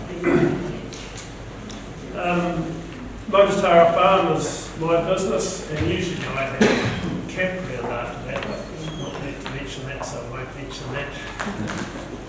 But part of the important part of submissions in opposition to freedom camping in Whangarei is that there are 4 campgrounds that operate over the summer. Unlike a lot of the coastal areas, there are 4 campgrounds. So in my submission today, I'm representing myself, my own submission, and I am president of the Whangarei Beach Residents and Ratepayers Association. I speak both to both submissions because there are distinct similarities. My personal opposition to freedom camping is well documented, and the same applies to the Resident Ratepayers Association, and that is not likely to change anytime soon. The Resident Ratepayers submission was penned by our Secretary Wendy, who lives across the road from the freedom camping area, so it was a first-hand account from her of what she's seen. I read that.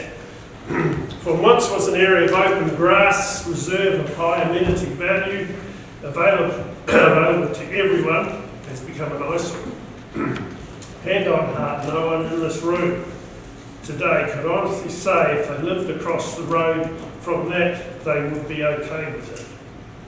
The inability and unwillingness of council to have any measure of control over the numbers that could fit into the freedom camping area is nonsensical.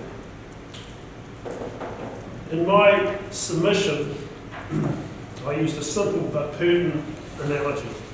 If you own a hotel and it is full, every room is occupied, you don't expect management to start putting people in the corridors, in the lobby and by the pool.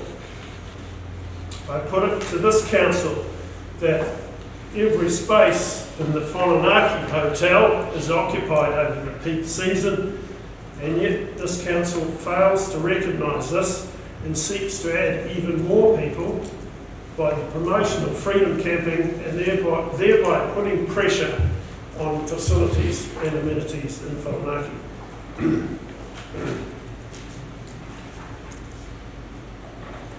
A while ago, a council staff member actually made the comment to me that law passed in a rush is invariably bad law. That came from the council staff. And I put it to you, this council, that the Freedom Camping Act passed in a rush for the World Cup is a classic example of bad law that we're now under with. Just the fact that the council by law has to provide freedom camping facility in communities, regardless of the wishes of the said community, regardless of its impact on the said community, regardless of its impact on amenity values, regardless of environmental issues, of environmental impact, regardless of impact on neighbours, and regardless of its impact on neighbouring campgrounds. And not to mention the countless thousands of wasted hours, unproductive man hours by council staff. And today is a prime example of this. Even I had a campground to run, and I could be elsewhere. Apologies for mentioning that. I believe it's the duty of this council to make strong representation to Wellington to have this law repealed or amended to at least give councils more discretion about where freedom camping is allowed and not allowed. I concur with my neighbour Bruce about the self-contained registration. It's a rule that needs to be fixed. A small station wagon that you cannot stand up in cannot possibly be self-contained. Last season I had a German couple at my place wanting assistance with their self-contained vehicle. The small sink on the equally small bench was leaking, and just under the bench next to it was the porta potty. His comment was, "I don't know how we're meant to use that," pointing at the porta potty. And he said, "This whole self-contained thing is just a money-making exercise. The self-contained vehicle should be big enough to at least have its own dedicated toilet and bathroom area." So to summarise, the Whananaki Beach Ratepayers Association and myself request that Whananaki at least be given the same consideration as Sandy Bay and Woolies Bay as in Schedule 4. And at the very least, camping be restricted to outside the peak season, and that the Whananaki District Council make strong representation to Wellington to amend the legislation. Thank you. Thank you, Bruce. Councillors, any questions for Bruce? Bruce, are you also speaking to Wendy's submission? So no questions on Ms. Laws. That's good. And now if you wish to speak to Wendy's.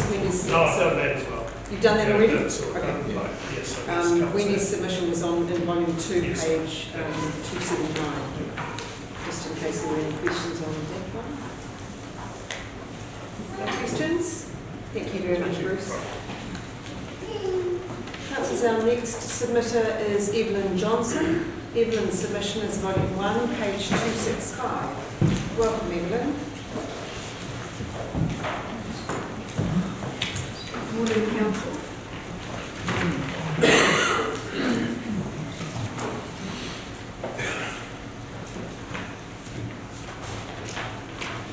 My name is Evelyn Johnson and I am a long-range ratepayer. Like 1 million other travellers, my husband and I own a 7-metre motorhome in which we have travelled the whole of the North and South Island over the past 4 years.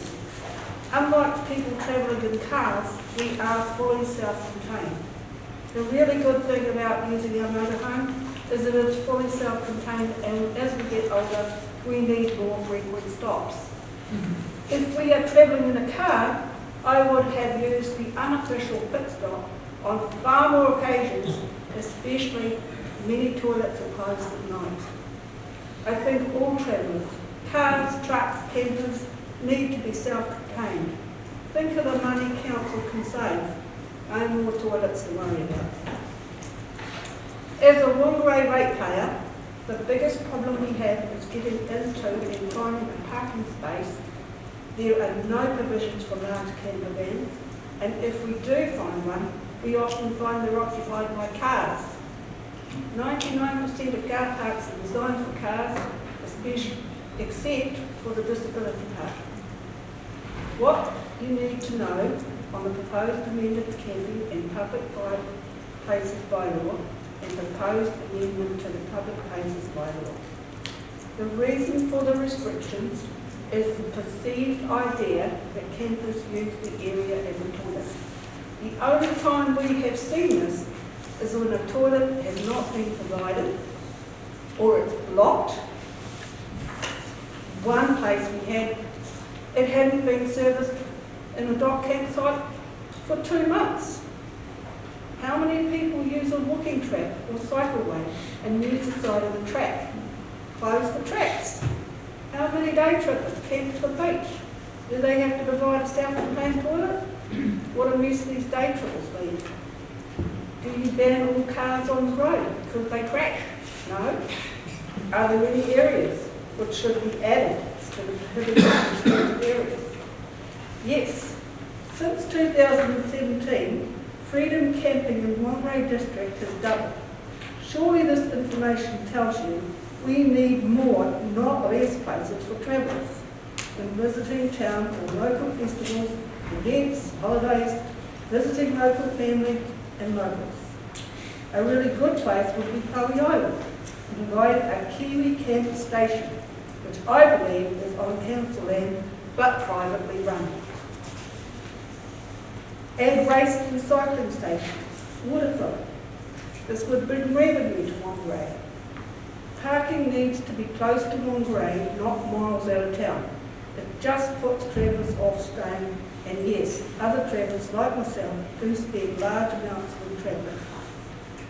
By removing the restricting freedom camping sites, councillors create a nuisance. It forces campers into very tight, very crowded places. The parking bylaw states, I must park in a designated line. Absolutely impossible in a 7-metre motorhome.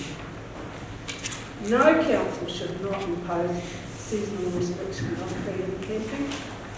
More sites need to be available. The reason, during the proposed seasonal restrictions, there are not enough private campsites as all are fully booked, sometimes a year in advance. Our dock pass prohibits us from staying at these sites from the 20th of December to February. There are no private campsites available, certainly not Ruakaka. During this time, we are forced to stay at home and enjoy our local beaches. If you restrict us as a local, we are unable to use our beaches or come to town. What right has the property owner at the beach got to tell me to leave? They don't own the beach. Yes, council should designate peak season overflow freedom camping sites at specified sports parks. Most car parks are not used at night. This makes a perfect time for travellers who have sometimes travelled long distances only to find the designated car parks are full. Travelling on is not an option. Vehicles that break down need a place to stay. We broke down for 3 days in Napier. Napier was absolutely brilliant. Waihee, like other places around New Zealand, have a designated car park for freedom campers. It's next to the beach, has a Kiwi camp station at no expense to council, which includes a free toilet for anybody, paid showers, free Wi-Fi, and the back facility to wash dishes which is very clean and tidy. Monitored by CTV, and only thing council has to do is provide the car park. The park up the road has been trashed by locals because campers can no longer park in the park. Campers were a deterrent to yappies and burnouts. Thank you for your time. Thank you, Evelyn. Councillors, any questions for Evelyn? Thank you very much for your submission. Thank you. Since we still do have a number of submitters due to come in, I'm going to suggest that we take a 10-minute tea break, and please be back at maybe 11-minute tea break, 10:55. And I apologise to the submitters who have been waiting, but we do need to take a break so we can do what we need to do.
So you make sure that it's all right for us.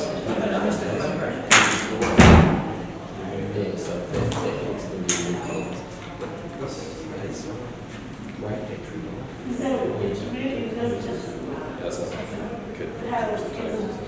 It's no longer booting. There's no booting devices that it's checking out.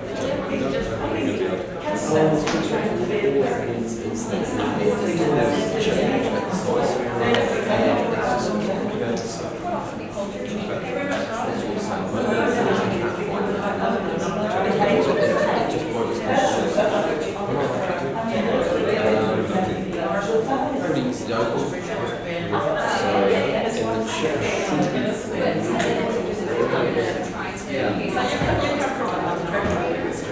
Oh,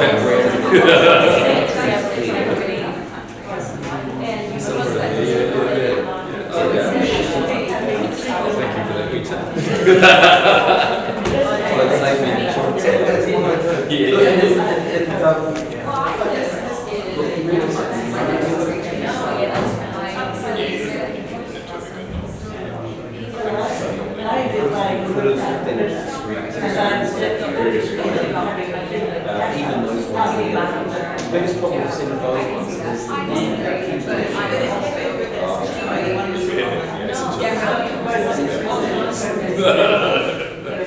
Kids. I was going to say, it probably wasn't you, and it probably wasn't the technology. Yeah. We did like the watch things.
Yeah.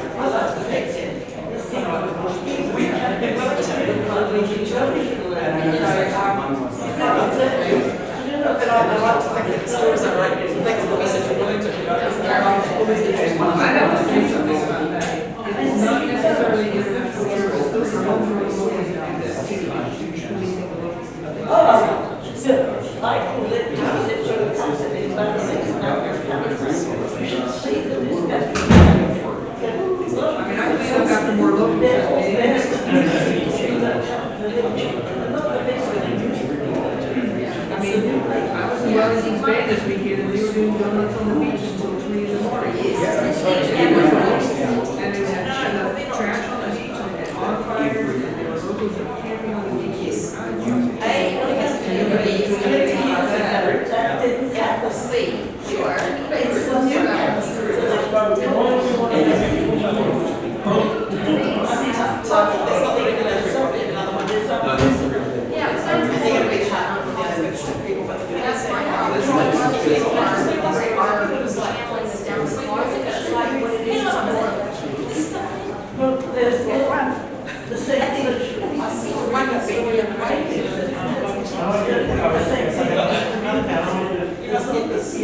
I've been doing it.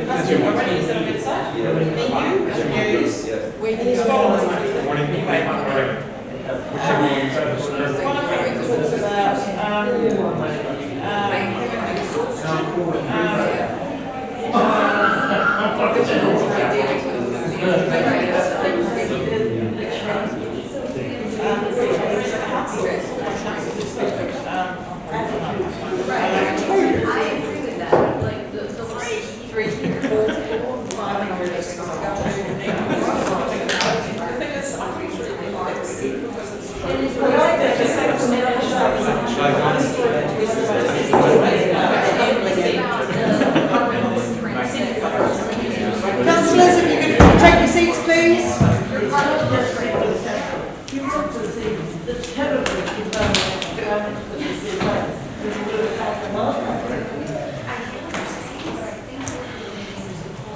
Thank you, everybody.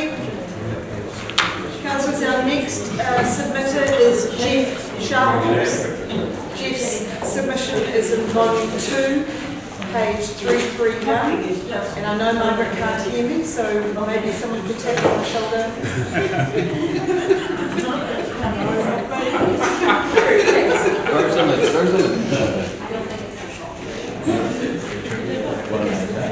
Thank you, everybody. Welcome, Jeff. Thank you. We have, just a reminder to all submitters that we have read through all your submissions, so there's no need to read it again, but we will speak to it. We're going to 5-minute limit, and the floor is yours. Thank you very much. Kia ora koutou, Your Worship, councillors and council staff. Thank you for the opportunity to speak here today. My name is Jeff Sharples. My partner and I immigrated to New Zealand and now live along the coast. Although I've served on the Tutukaka Ratepayers and Tutukaka Coast Ratepayers and Residents Association and the Matakori Hall Society, I am here today representing only myself and perhaps in extension some of the freedom campers I've had the pleasure of getting to know over the past few years. I have 2 conceptual amendments for consideration by Council, and will leave it to them to consider specific language. I will reference pages 14, 16, and 20 of the statement of proposal. I know that other members of my community are calling for tighter restrictions, and so naturally, because I will support them, I would bias towards greater restrictions myself. However, I must balance this by understanding that visitors, whether they are wealthy retirees from Auckland or young foreign travellers on a working holiday visa, have just as much right to the public space as I do. That is the essence of public space.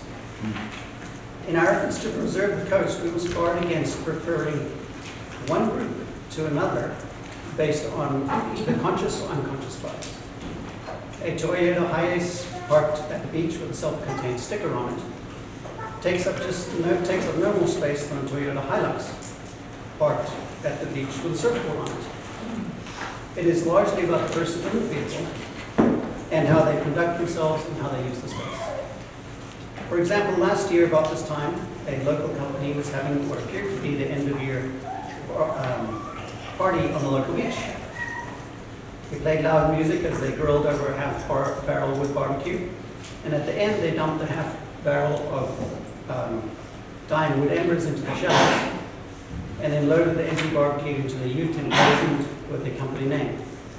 I looked up the website, which featured smiley faces of some of the perpetrators, claiming their services should be used in part because they were proudly local. While behaviors vary among all groups, I would submit that a very small percentage of freedom campers would pollute to the same extent. In the SOP, page 20, the Kofara Bay, the concern was described as, this is a popular site in high demand by locals and visitors in peak season. Local population has gone up significantly since 2017, contributing to demand. And there's similar language used for other sites. Now, the most valuable time for a freedom camper to use a given site is at night, just before dinner and just after breakfast. Precisely the opposite of when the crowds appear on the beach. So one way to share the space could be achieved by requiring freedom campers during the peak season to arrive no earlier than 4 p.m. and leave no later than 10 a.m. There could still be a more complete restriction, albeit for a narrower range of dates during the super peak season. Of course, there's challenges with enforcement that would need to be considered. At another site, and this is on page 14 of the SOP, Tikikunda Sports Park, it was observed that freedom campers themselves could provide some passive visual surveillance which could offset safety concerns. It is worth considering that having people in camper vans at night might be preventing other undesirable nighttime activities from occurring in those freedom camping areas. On page 16 of the SOP, Whangamu Reserve West, it's to be restricted because people with disabilities would like to use the picnic table. What about freedom campers with disabilities? Could they use the picnic table during the night, between say 4 p.m. and 10 a.m.? Why is a day user with disabilities treated preferentially to a night user with disabilities? This could be an area for freedom campers with disabilities only and include restricted times. So my request to Council is twofold. In general, in deliberating changes to the bylaw, identify first and then set aside any biases of who might be in the freedom camping vehicle and who might be in the day use vehicle. Secondly, consider language that addresses the specific issue. If the concern is daytime crowding, then limit the site use to nighttime and a reasonable band of daylight set up and break camp. If the concern is access for people with disabilities, then consider that there are freedom campers with disabilities, and you could also place the same nighttime time restrictions on them. Thank you for your attention and considering them. Thank you, Jude. Councillors, any questions for Jude? No questions. Thank you very much for your submission. Councillors, our next submitter is Ashley Lowe. Ashley's submission is in volume 1, page 331. Welcome, Ashley.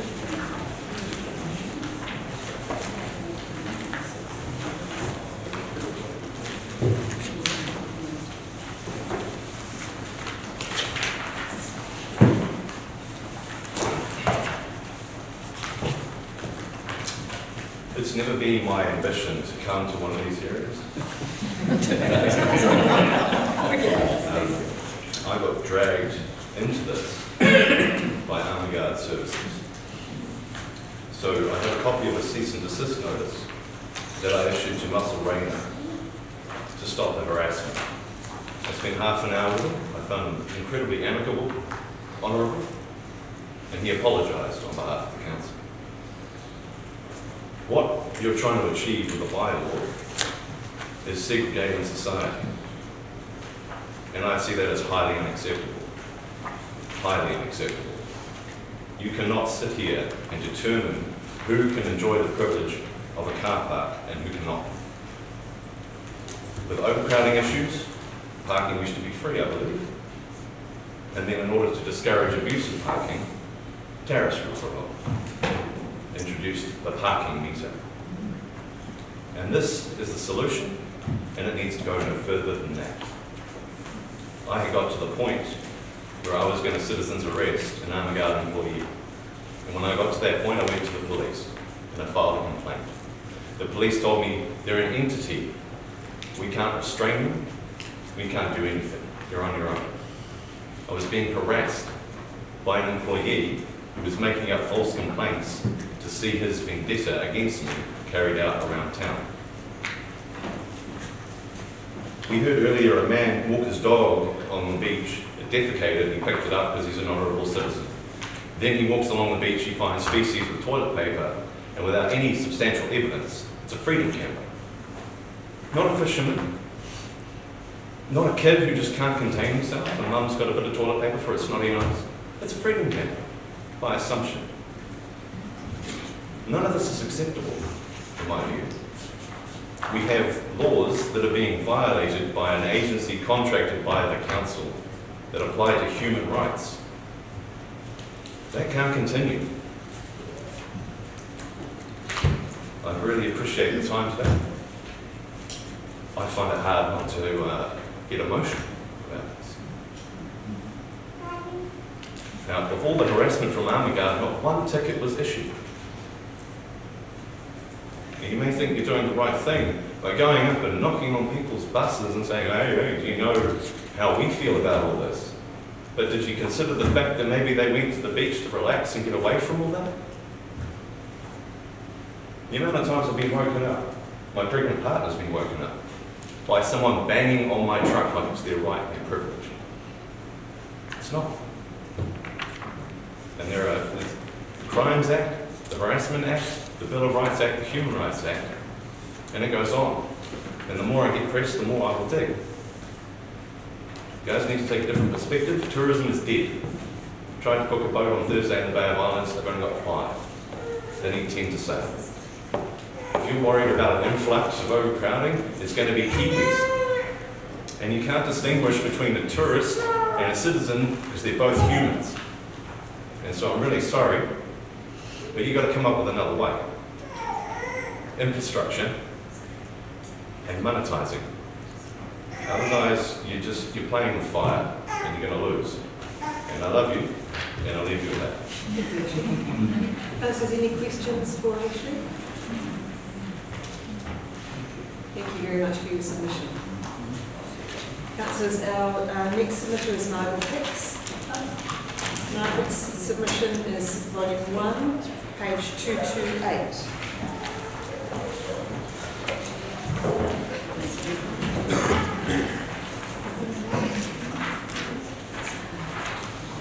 Welcome, Margaret. Good morning, everybody. My submission is limited to the parish of Ruakaka because it's where I live. And you must appreciate that the people living there, they pay rates or rent. And it's not acceptable to have freedom campers on their doorstep, especially when our area is well served with campgrounds. Now, obviously, Council has listened to complaints and has made a number of amendments, but there's still one that needs changing.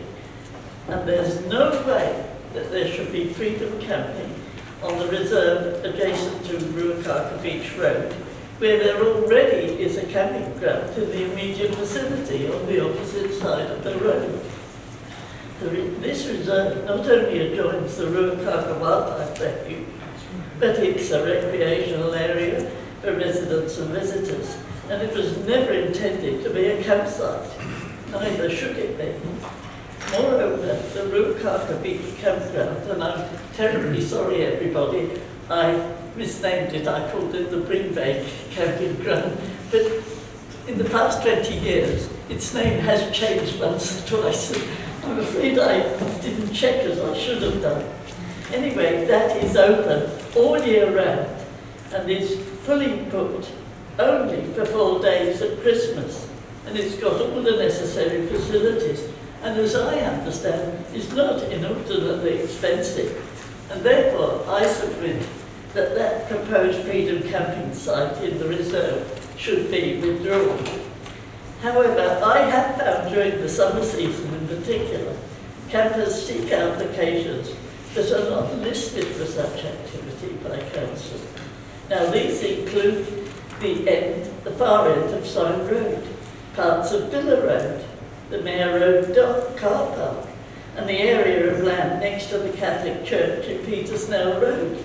Even, I might tell you, in the dunes, even though you're not supposed to drive there. It is therefore necessary to make it perfectly clear to campers that these locations are not allowable to them. Perhaps some clearly identified signs are necessary in some places, especially in Princes Road and Round River Drive. If we did not have campgrounds available, I agree it would be a different matter. But we do, not only in South Rukaga, but also at Uratiti and Waipu. Surely campgrounds, when available, are the answer. They have facilities and correct rubbish. We already have a rubbish dumping problem here in Ruakaga without making the situation even worse. It's bad enough as it is. With the present emphasis on taking a New Zealand holiday, as travelling overseas is no longer possible because of COVID-19, there is the possibility of even more camping activity. So it's important to keep camping under control. Council needs to be on the ball. We are definitely having an increasing problem.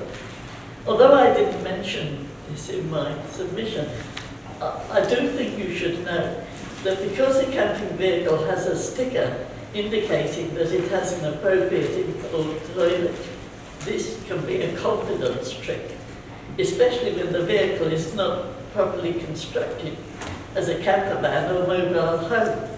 When in doubt, such vehicles should be inspected.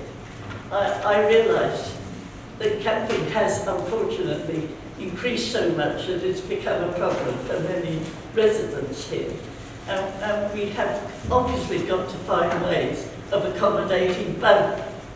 And to me, the solution is to try and form more campgrounds rather than allow free camping. Although I appreciate that national government has actually made free camping agreeable. But it just isn't working in residential areas. And therefore, this is why I bring the attention that there are roads, for example, that are being used for camping, which aren't even identified. And this has to be tackled. Anyway, thank you very much, everybody. Thank you, Margaret. Councillors, any questions for Margaret? No questions? Thank you very much. Councillors, our next submitter is Chris Gaelic. Chris's submission is in volume 2, page 48. Welcome, Chris. Thank you, everyone.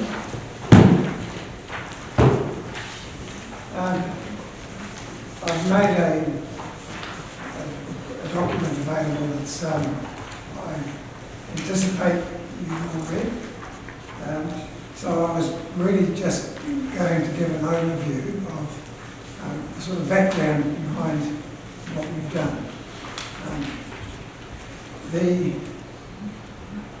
We set up a company called Netlist in 1996, and it's been a company that's focused on building database solutions online for a variety of businesses, from corporate right down to small mum-and-dad businesses. In the last 8 years, we've also had a motorhome and travelled extensively around New Zealand, largely to work on another project, which was the RV Explorer website. In the process, though, we've become very aware of issues like was just discussed, the problems that local residents have are real, but so on the other side of the scale, you've got freedom camping, which is a very different experience from staying in a campsite. And you can argue on both sides of it. What we see is the problem is not so much freedom camping or not, or staying in campgrounds or not, but it is management of the facilities so that councils can reasonably specify what the constraints should be for each area that they make available for freedom camping. And then have a system, in which case we've suggested an online booking system, which makes sure that those constraints are applied when campers make their bookings. And I recognise that there might be some issues in the Freedom Camping Act that need to be addressed. But essentially what we've done is made a solution available. We've actually built the application. There was some printouts that we just had passed around. Those are from the real website. So the first page gives you an indication of the kind of things that the councils can control.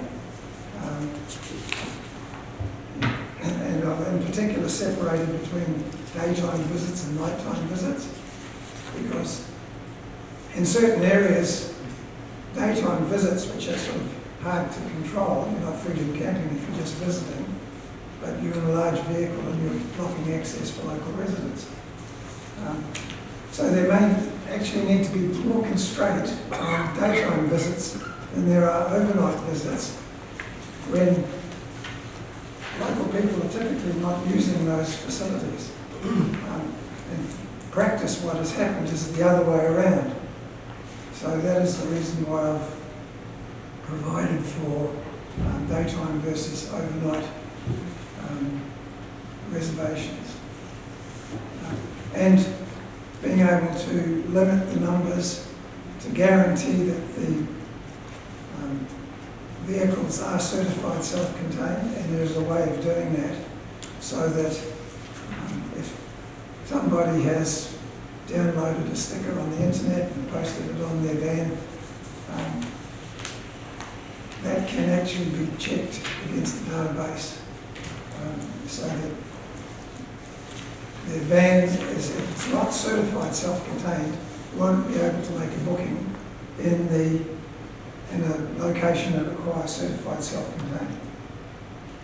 So having those controls gives you much better management of the facilities.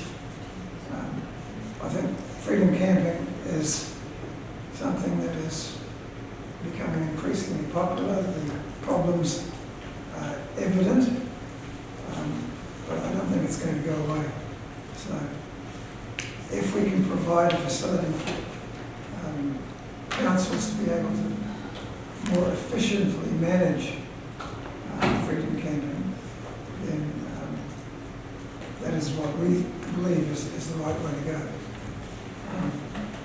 At this stage, I've come to do the presentation not so much to look for a decision, but to look for feedback, because I think for this to work, it's got to be implemented throughout the whole country. NZMCA have to, the New Zealand Motor Caravan Association have to be involved. Tourism, the new tourism minister, Stuart Nash, has to be involved. But what I'd like is some indication from councillors as to whether or not you would see this as being a useful service.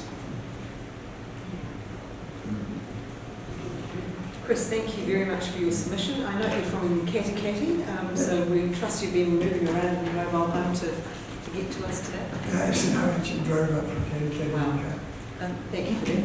Councillor Peters and Councillor Thank you, Mr. Barry, for your presentation. It was really good.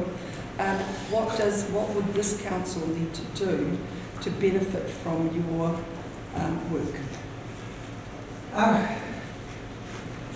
Essentially,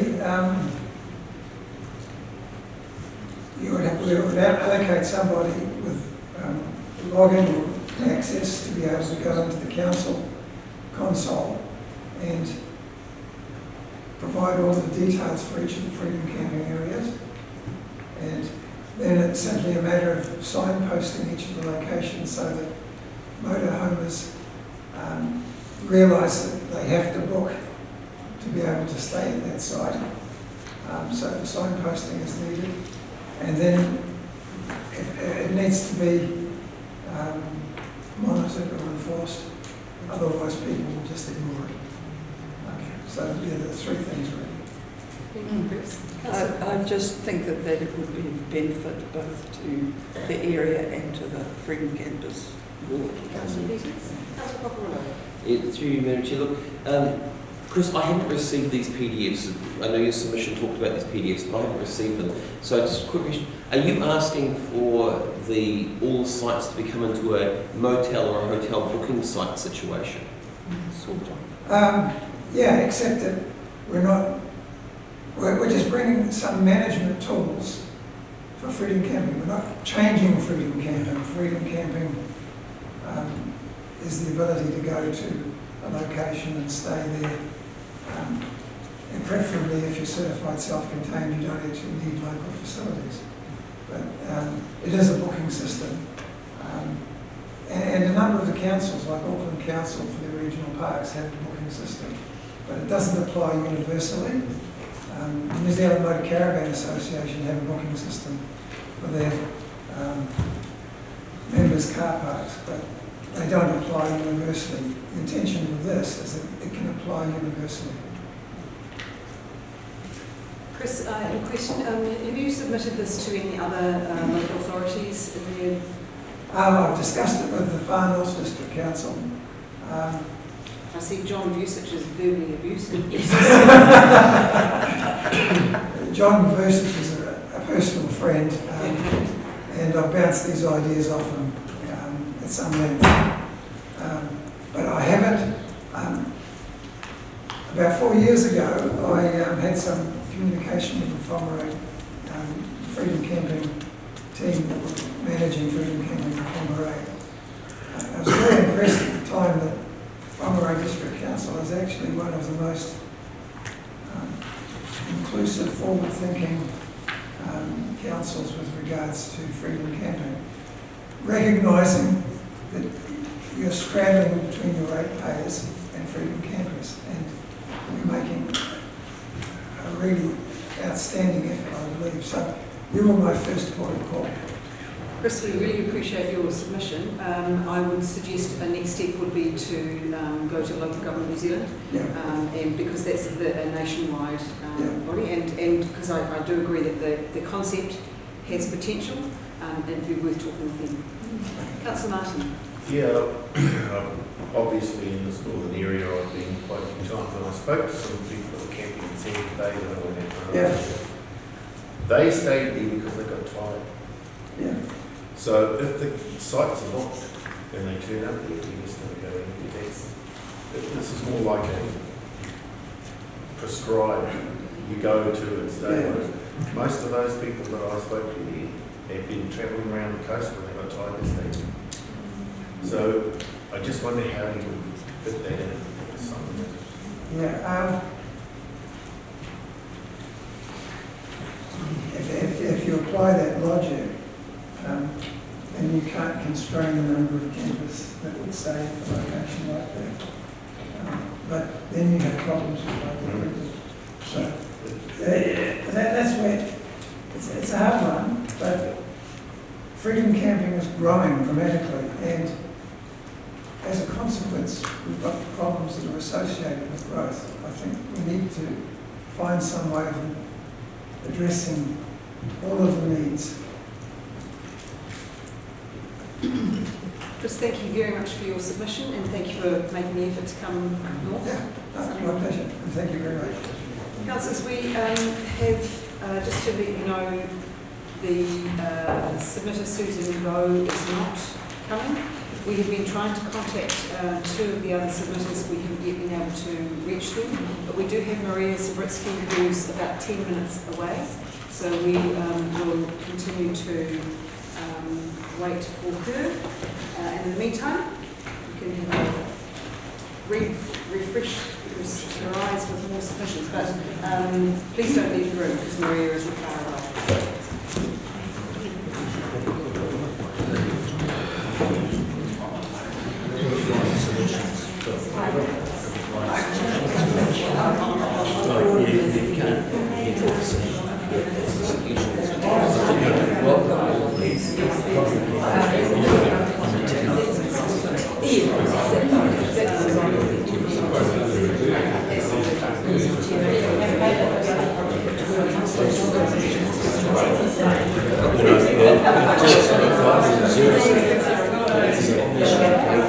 Thank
you.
Councillor Peters?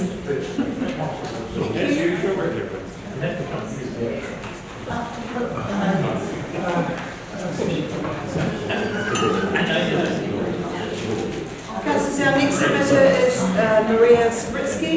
Maria's submission is in volume 2, page 214.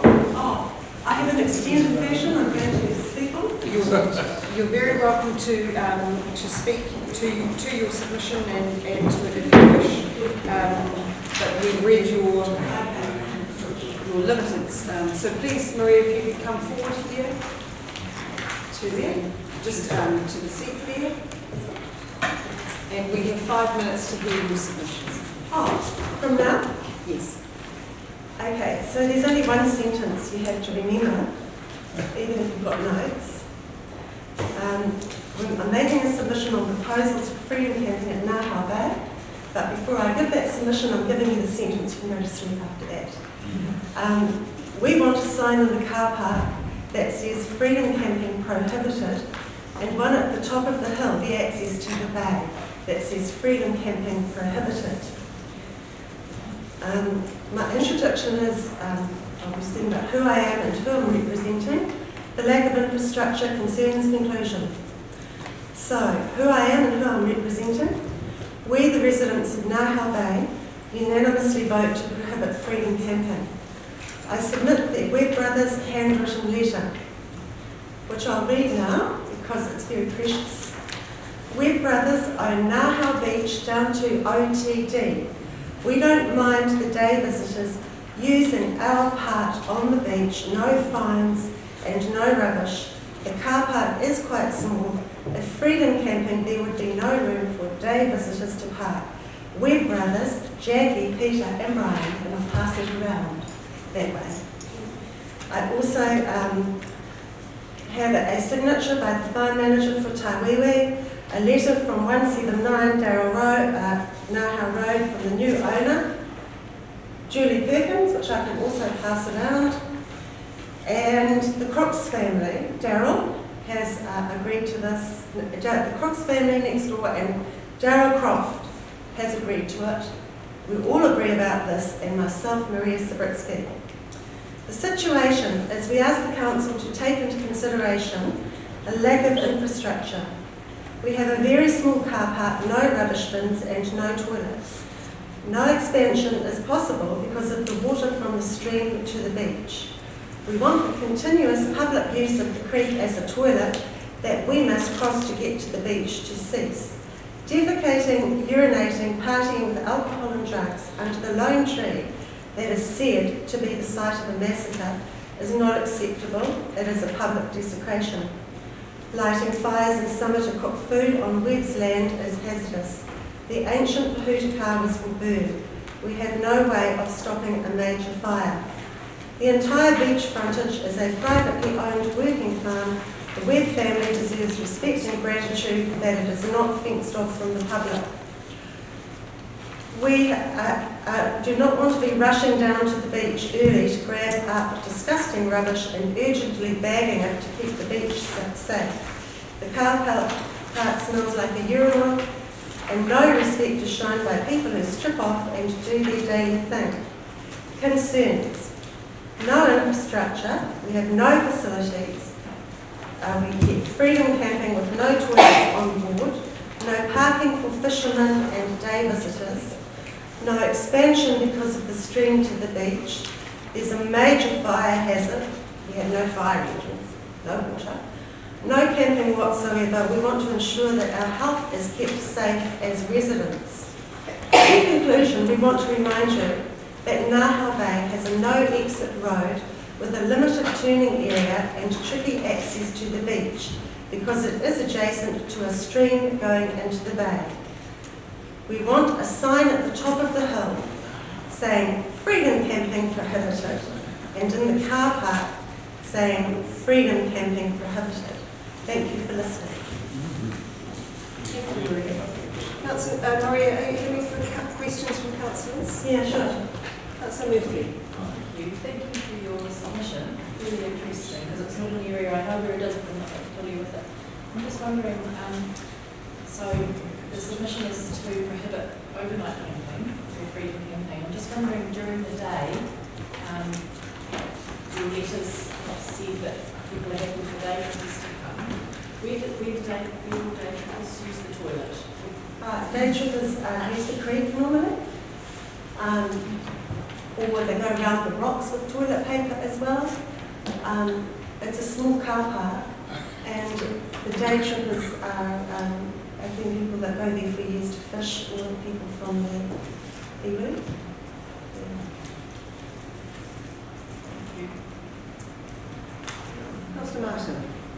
very familiar with it. But how many vehicles would you say could park there? Does that block across the driveway? Maybe 5 or 6. Yeah, it's just, I think anybody should go and have a look if you're brave enough to drive down there. Councillors, any further questions? Councillor Murphy? Sorry, yes, so just going on, and so do you think that, I mean, these are serious concerns, but I'm just wondering if by prohibiting overnight camping or putting up signage, do you think this will actually solve the problems of the toileting and the odour of urination and so on? I'm just wondering whether you see that as a solution. I would like a solution to freedom camping. I also, we want a solution to freedom camping. The day people, that's up to I guess it's up to the council or the regional parks or something to look after them better. Sorry? About that. Thank you, Maria. Thank you very much for your submission. Councillors, the other submitters that we've been trying to get hold of, we're unable to. So most of all of our submitters have now been heard. So we will end our session today. Just a reminder about the timing.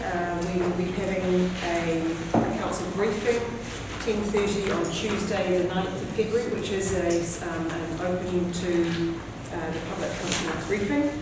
And our deliberations meeting is at 10:30 on Tuesday the 16th of February 2021. The report for our review of the submissions will be prepared in time for that February meeting. So, councillors, thank you all for attending today, for paying full attention to our submitters. A reminder, of course, that all submissions have equal weighting. So each and every submission carries the same relevance and importance for us to be thinking about the issues that have been raised, even if they haven't spoken to them today. To members of our community who have come to speak to us today, thank you. We really appreciate it, and I think you'll agree we've heard a spectrum of opinion on the issue of freedom camping and the act that is in place and our bylaw that we have put together and these proposed amendments. Can I also again pay tribute to the staff members who have worked incredibly well to put together the packaging of information for us, and for the support people who have supported our submitters. It's outstanding, and I'm thoroughly relieved that our technological issue